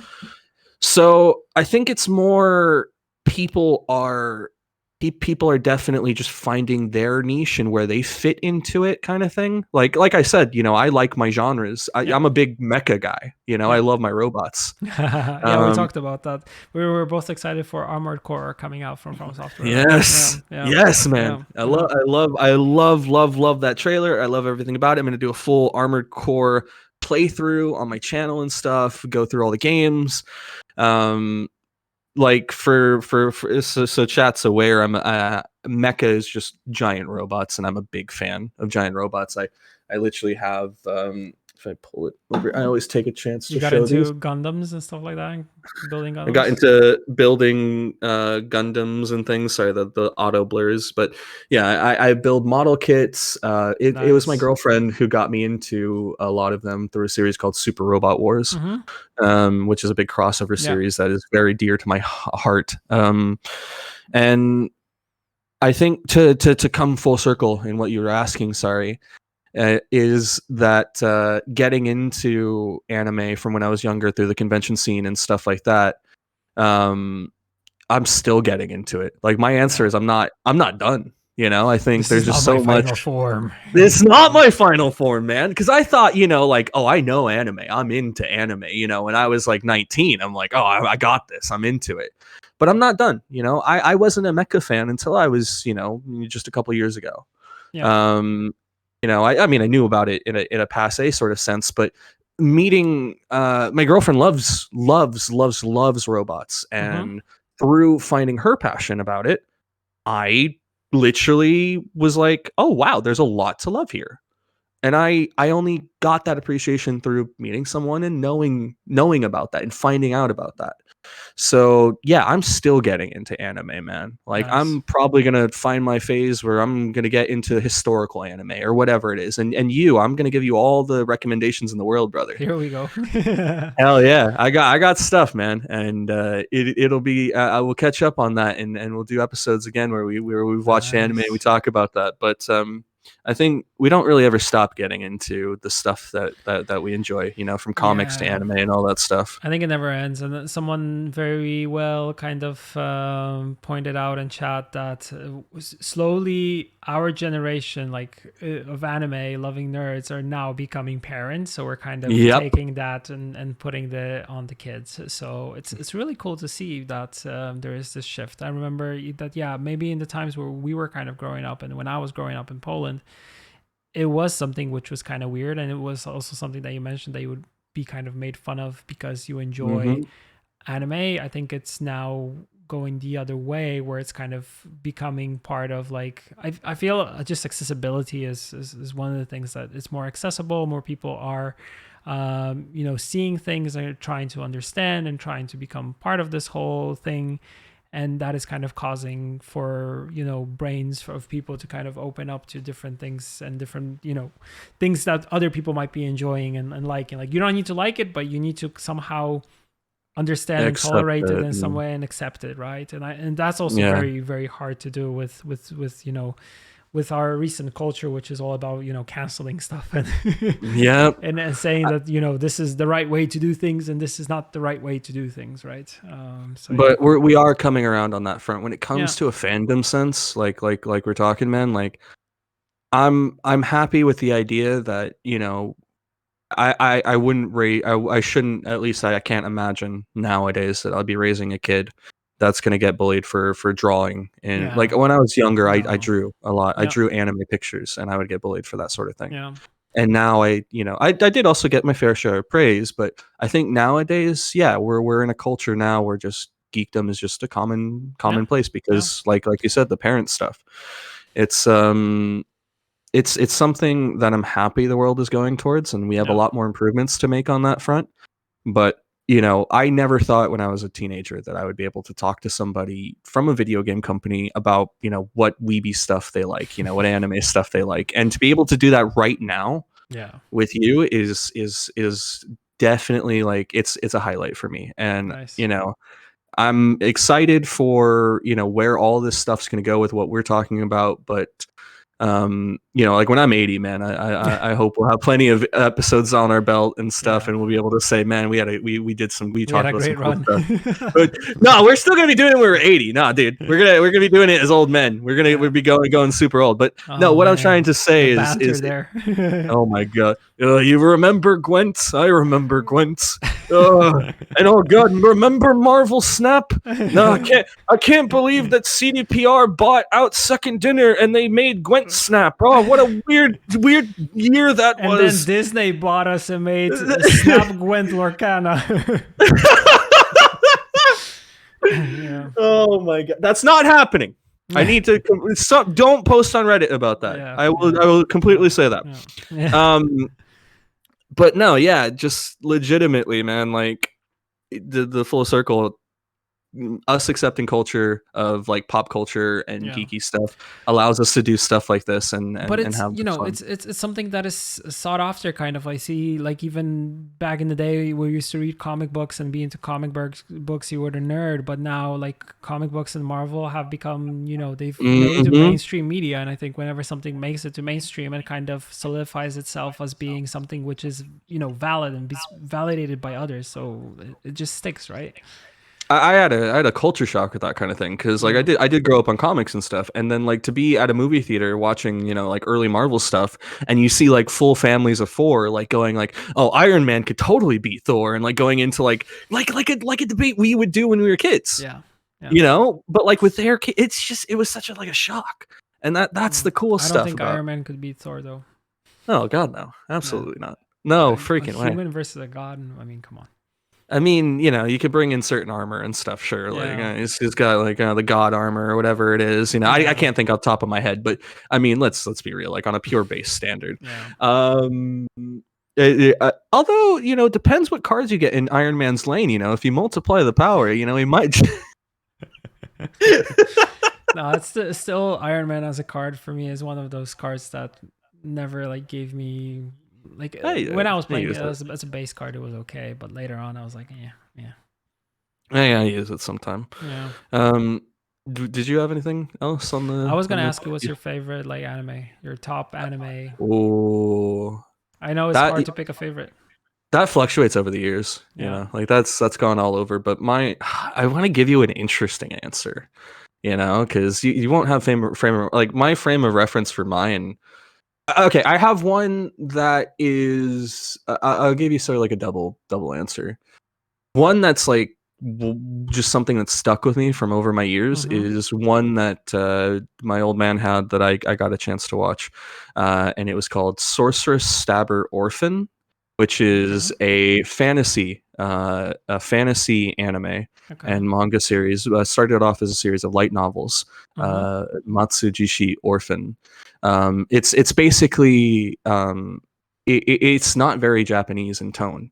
It's very, very like Western or European fantasy style stuff, but like with anime.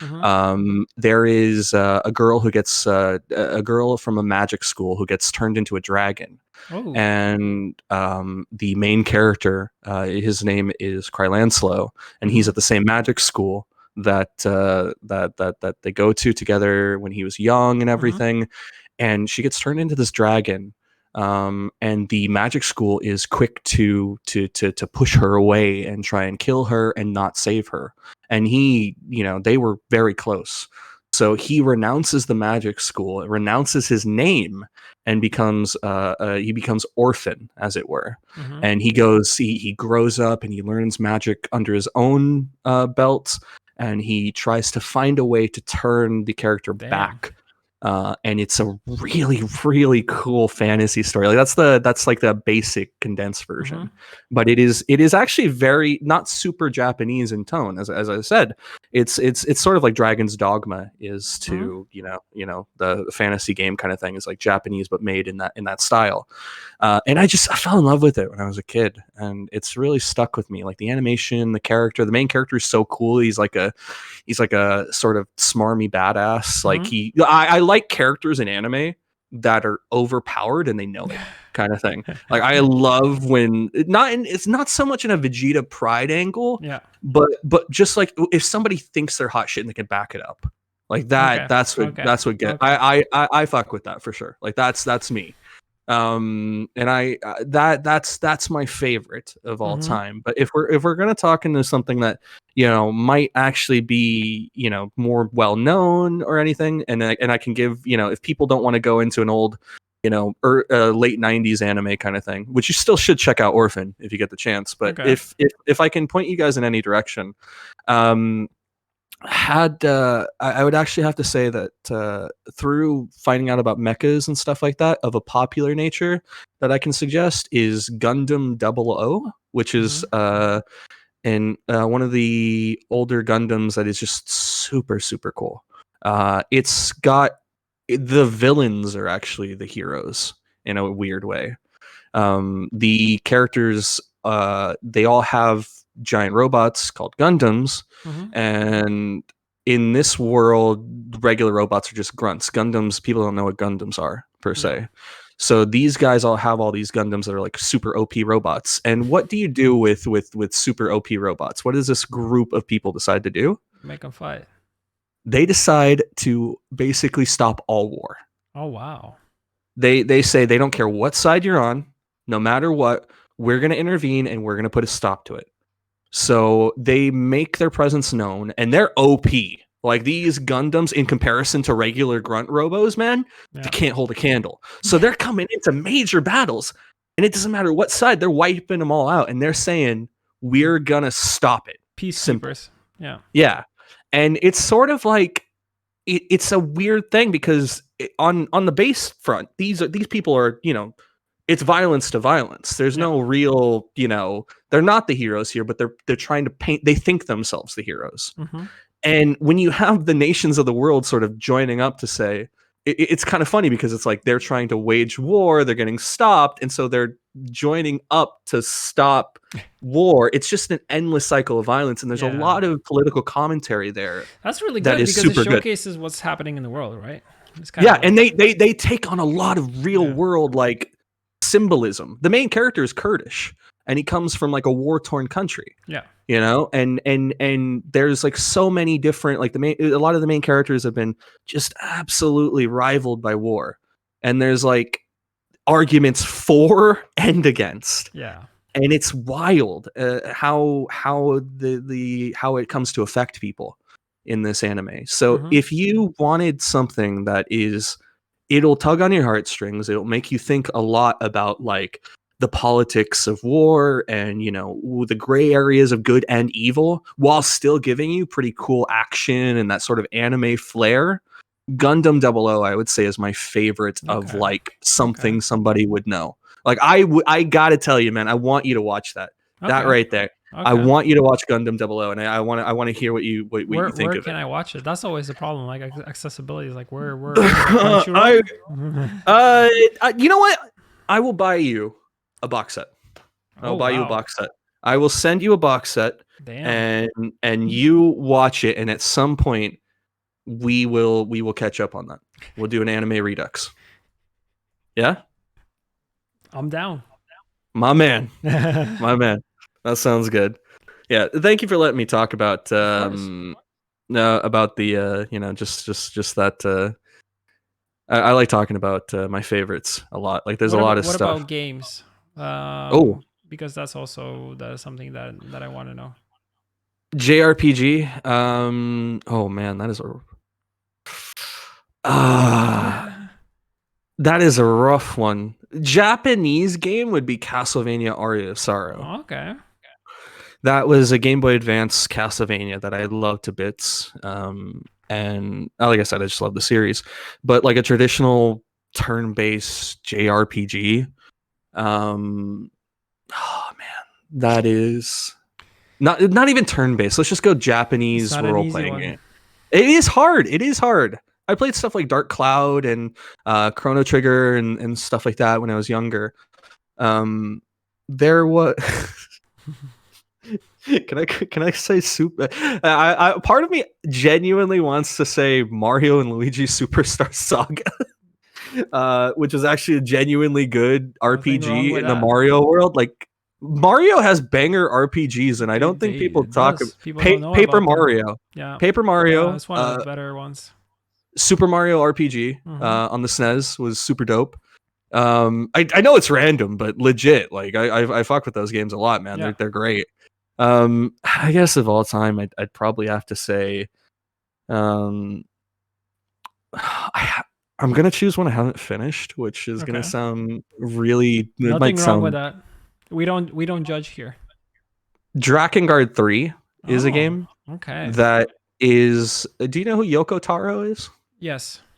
Yeah, he does Nier and stuff like that. Yeah. Drakengard 3 was one of his titles that this is once again coming in from somebody I know. My girlfriend again, she got me into it, and I think I fall into love with things when people communicate their passion about it.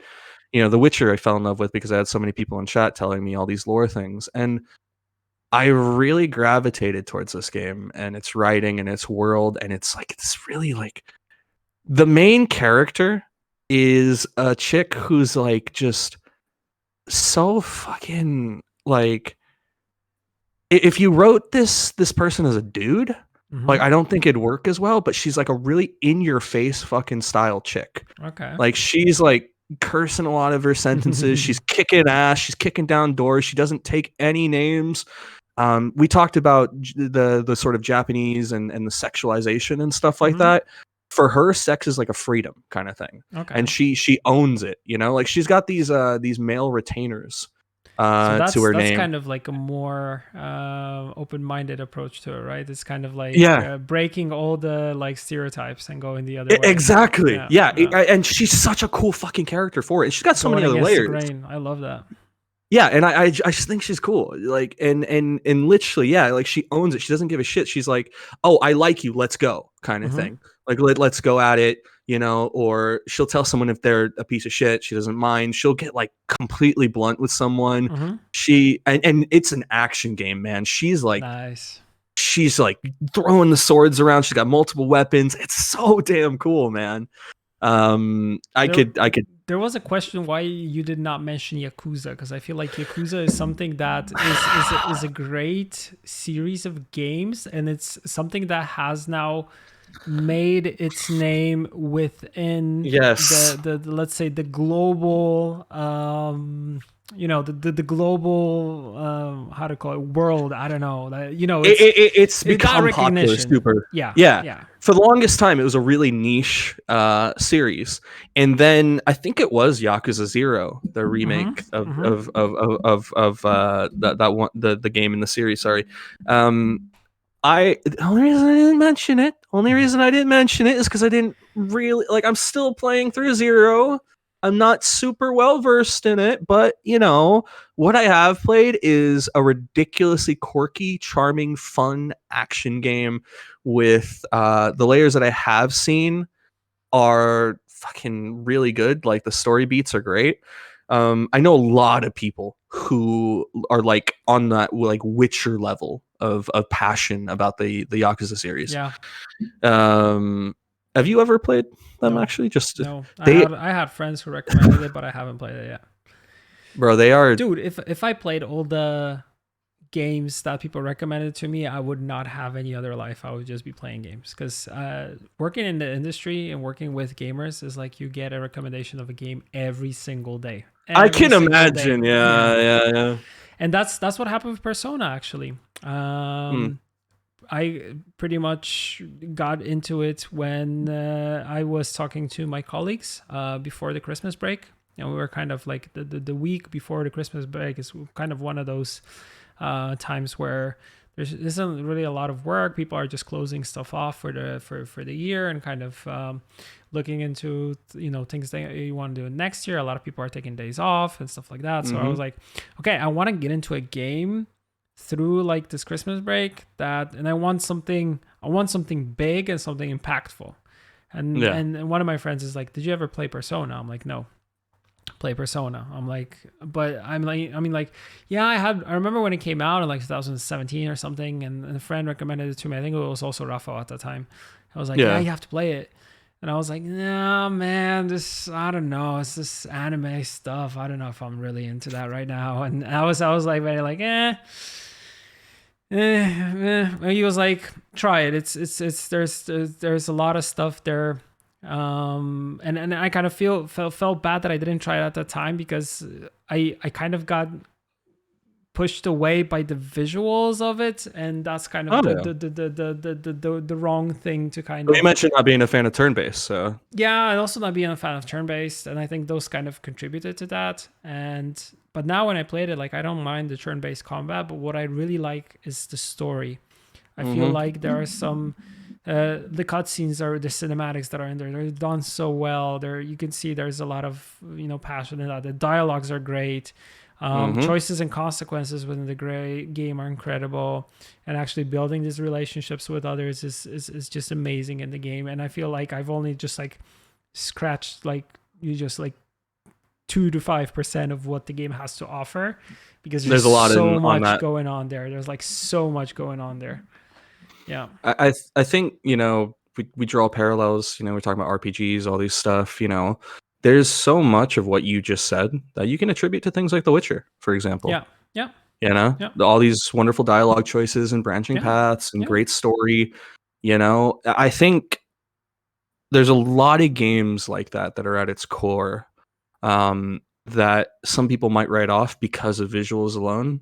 Um, like anime games, especially. There's so many cool RPGs out there that are very similar, that I could say Yeah. as an experience to a Witcher or a Warcraft, or there's a company called Nihon Falcom, which Mm-hmm. make really cool RPGs that I love, like the Yeast series or the Trails of Cold Steel, the Trails series. Sorry.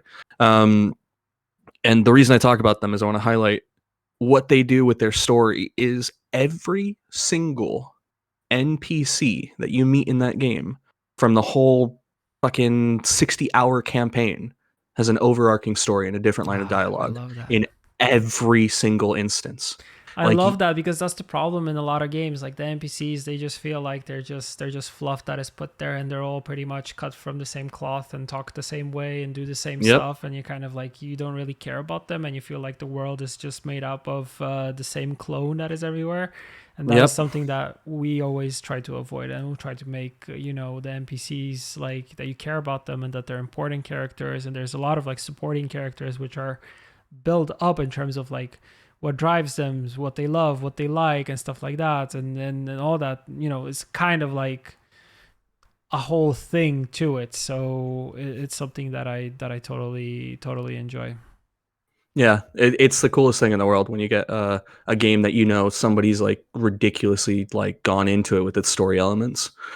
Like I was saying with trails, I would, one whole level area, I would talk to every NPC, the story would advance, and that NPC, like every NPC, moved on with their life in some fashion. Yeah. The store owner had a new thing, their kids are driving them up the wall. This one's going through a muddy divorce, or this one, like everything. It's just the coolest thing, and I love that, love that so much.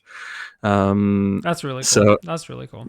Yeah. yeah, it's Yeah, the I dopest feel thing. like I was kind of the person that didn't appreciate the games as what they are, in terms of having like a preconceived notion of what I can expect, and Mm, actually trying them, trying Persona now, is kind of, I see why people claim like this is one of the best games of a decade almost, because it is if you look at the reviews that the game got at its time, it is something that you should play and should experience for yourself. So I'm happy that I joined the cult, let's say, but it was kind of a little bit too late in my opinion. But I'm happy to check it out right now. It's never for too you, late. dude. It's Well, yeah, never it's too never late. too late. It's never too Uh, late. it's just your now you've got to find a way to juggle it. That's the thing, Yeah. man.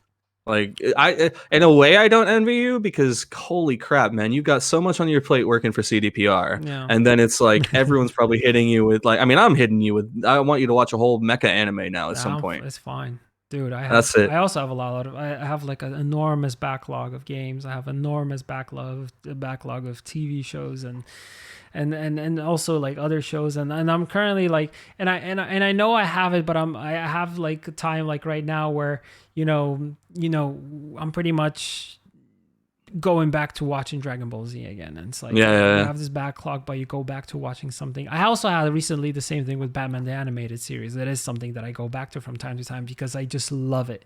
Just because it's just so good. And when then they announced that they have it on HBO and you can watch it, it's like, if it's on HBO and I'm subscribed to that, why would I not watch that? Of I course mean, I it would. makes sense. Yeah. Makes sense. I mean, I like that you're a person who revisits things. Yeah. I'm not the best rewatcher myself. I don't necessarily do it too much unless somebody invites me to do it. Like, a lot of my rewatching I do with other people. But it's cool that you were able to go back and start up something like Dragon Ball. Mm-hmm. And I wanted to check on Super's front. Are you finished with Super then? You did Yes. the tournament arc? Yes. Yeah? Yes. Yes. Yeah. Um I binged the hell out of that one, and that oh was like god. a year ago or a year and a half or two almost ago. Yeah, I binged the hell out of it. Yeah. That's so cool. I did a rewatch. Sorry, I'd never seen Super before, and I did the same thing where I went through the whole thing like all the way through. Same. It just gripped the out of me, man. Like holy crap, it was so good. Um, Hit or Jiren, by the way, cooler character. I want to know. I know it's hard. That's a I hard know. one. It's a hard one. I I don't I got it. know. Hit or I'm I'm Jiren? I'm Hit. I got it. It's just cool. Hmm. I don't know. I don't know. Maybe I don't know. I think Hit was the one that kind of was more the one that I hit off with more. I know that's a bad you joke. you had to fucking lean into that, didn't you? Come on, man. Yeah, yeah. Because Jiren was okay, but I don't think. It was just a powerhouse. I Yeah, felt yeah, a lot of people like him for being a powerhouse, but I think like Hit as a character yeah. But yeah, was. Jiren didn't bring much to the table, though. I think like Topo was cool, though. Oh, Topo was dope, dude. Yeah, Topo was Topo it's was like awesome. just the big mustache, big like Yeah, roar. I yeah, don't know. It's yeah, just super yeah, fucking cool. yeah, I love that dude. I yeah, love that dude so yeah. much. Uh, right. I think we're nearly going into 2 hours. We might want to. This was I, bound I to happen. This was bound to happen. This was bound to happen. Like, it's the first iteration of this, and this at its core, as we've said multiple times, people who've been watching, and you're probably thinking like, God damn, these guys are talking a while. Yeah, This was the whole idea. This yeah, was literally the whole idea. Is like if we've got time yeah, on a Friday, just chill and talk. yeah. Simple as. We'll see if this will be on a Friday because I also do Twigs on Friday, so I don't want to totally burn my candles out doing Mm. two of these because we initially thought this would be like a Wednesday thing. Oh yeah. So we might go back to the Wednesday thing, but we kind of need to check our schedules and stuff like that. But yeah, for sure, like we want to keep it in this format where we have a topic, an overarching theme, but we're not afraid to go into different avenues and pull stuff from different places to kind of, but I feel like we stuck to the topic pretty much throughout the whole thing. Yeah. We did. Yeah, that's like we had a few tangents, but I mean, what podcast doesn't, kind of thing.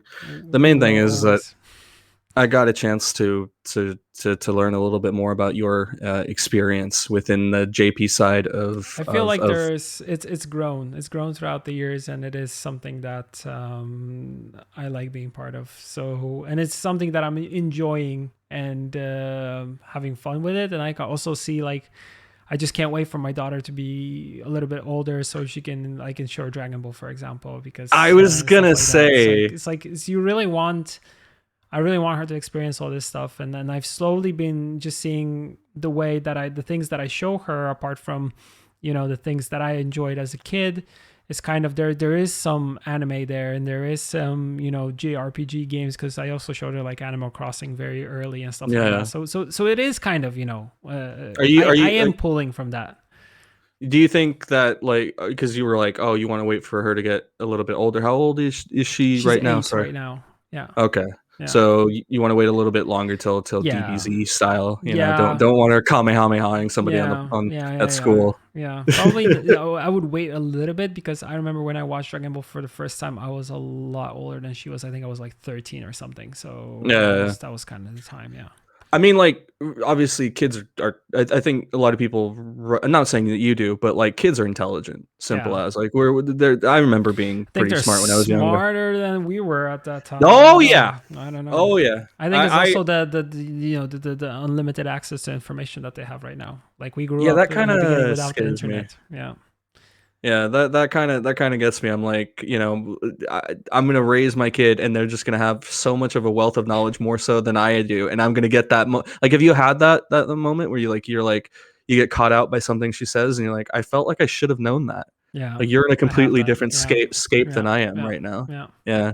I have those. Sometimes she just surprises me with the things she says or the things she knows. I was like, how do you know about that? And it's like, oh, Yeah. I know from school. I'm like, okay, cool. Okay. It's stuff like that that gets me, Yeah. you know, like that idea. It's just like, you know, the completely different world, and they'll just shock you with it, which is, I mean, it's cool. Good comment in chat. Let her Kamehameha someone in school. They need to learn their place. I mean, are you the type of dad there? It's like the first question is like, did you win? Is that the? I feel like that's you. I am kind of like, yeah. Yeah, yeah. I'm waiting just to see. Oh, you should have seen the other guy or the other. That's what's up. Yeah. Anyway, guys, thank you very much for tuning into our first episode of Balancing Act. This will be up on YouTube, on your YouTube. I will put this up on my YouTube. That missed it, so we'll be streaming it one day, and then we'll be uploading it to YouTube for those that missed it, and posting it all over our socials.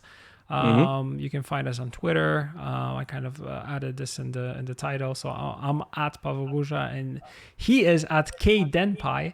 Yes, sir. So you can find us there if you want to interact, if you want to send us some feedback, or if you have any questions, or if you want any topics for us to tackle in the next episodes, feel free to let us know. We're happy to get all the constructive criticism and also all the ideas, so we can use them in future episodes.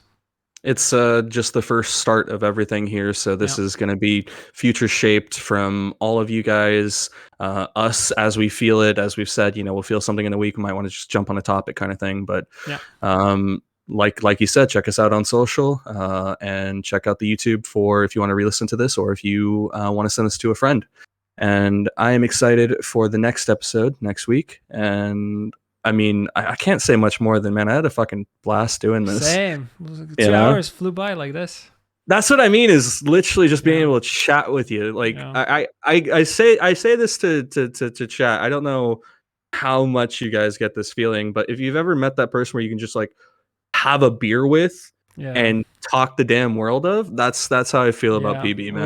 We have the same we have the same vibe when it comes to the way that we just hit off like instantly. So yeah. But I hope you guys continue to support the podcast. I hope to see you on the next episode, and you guys have a wonderful week and stay safe. Well, weekend. Take care, everyone. Bye-bye.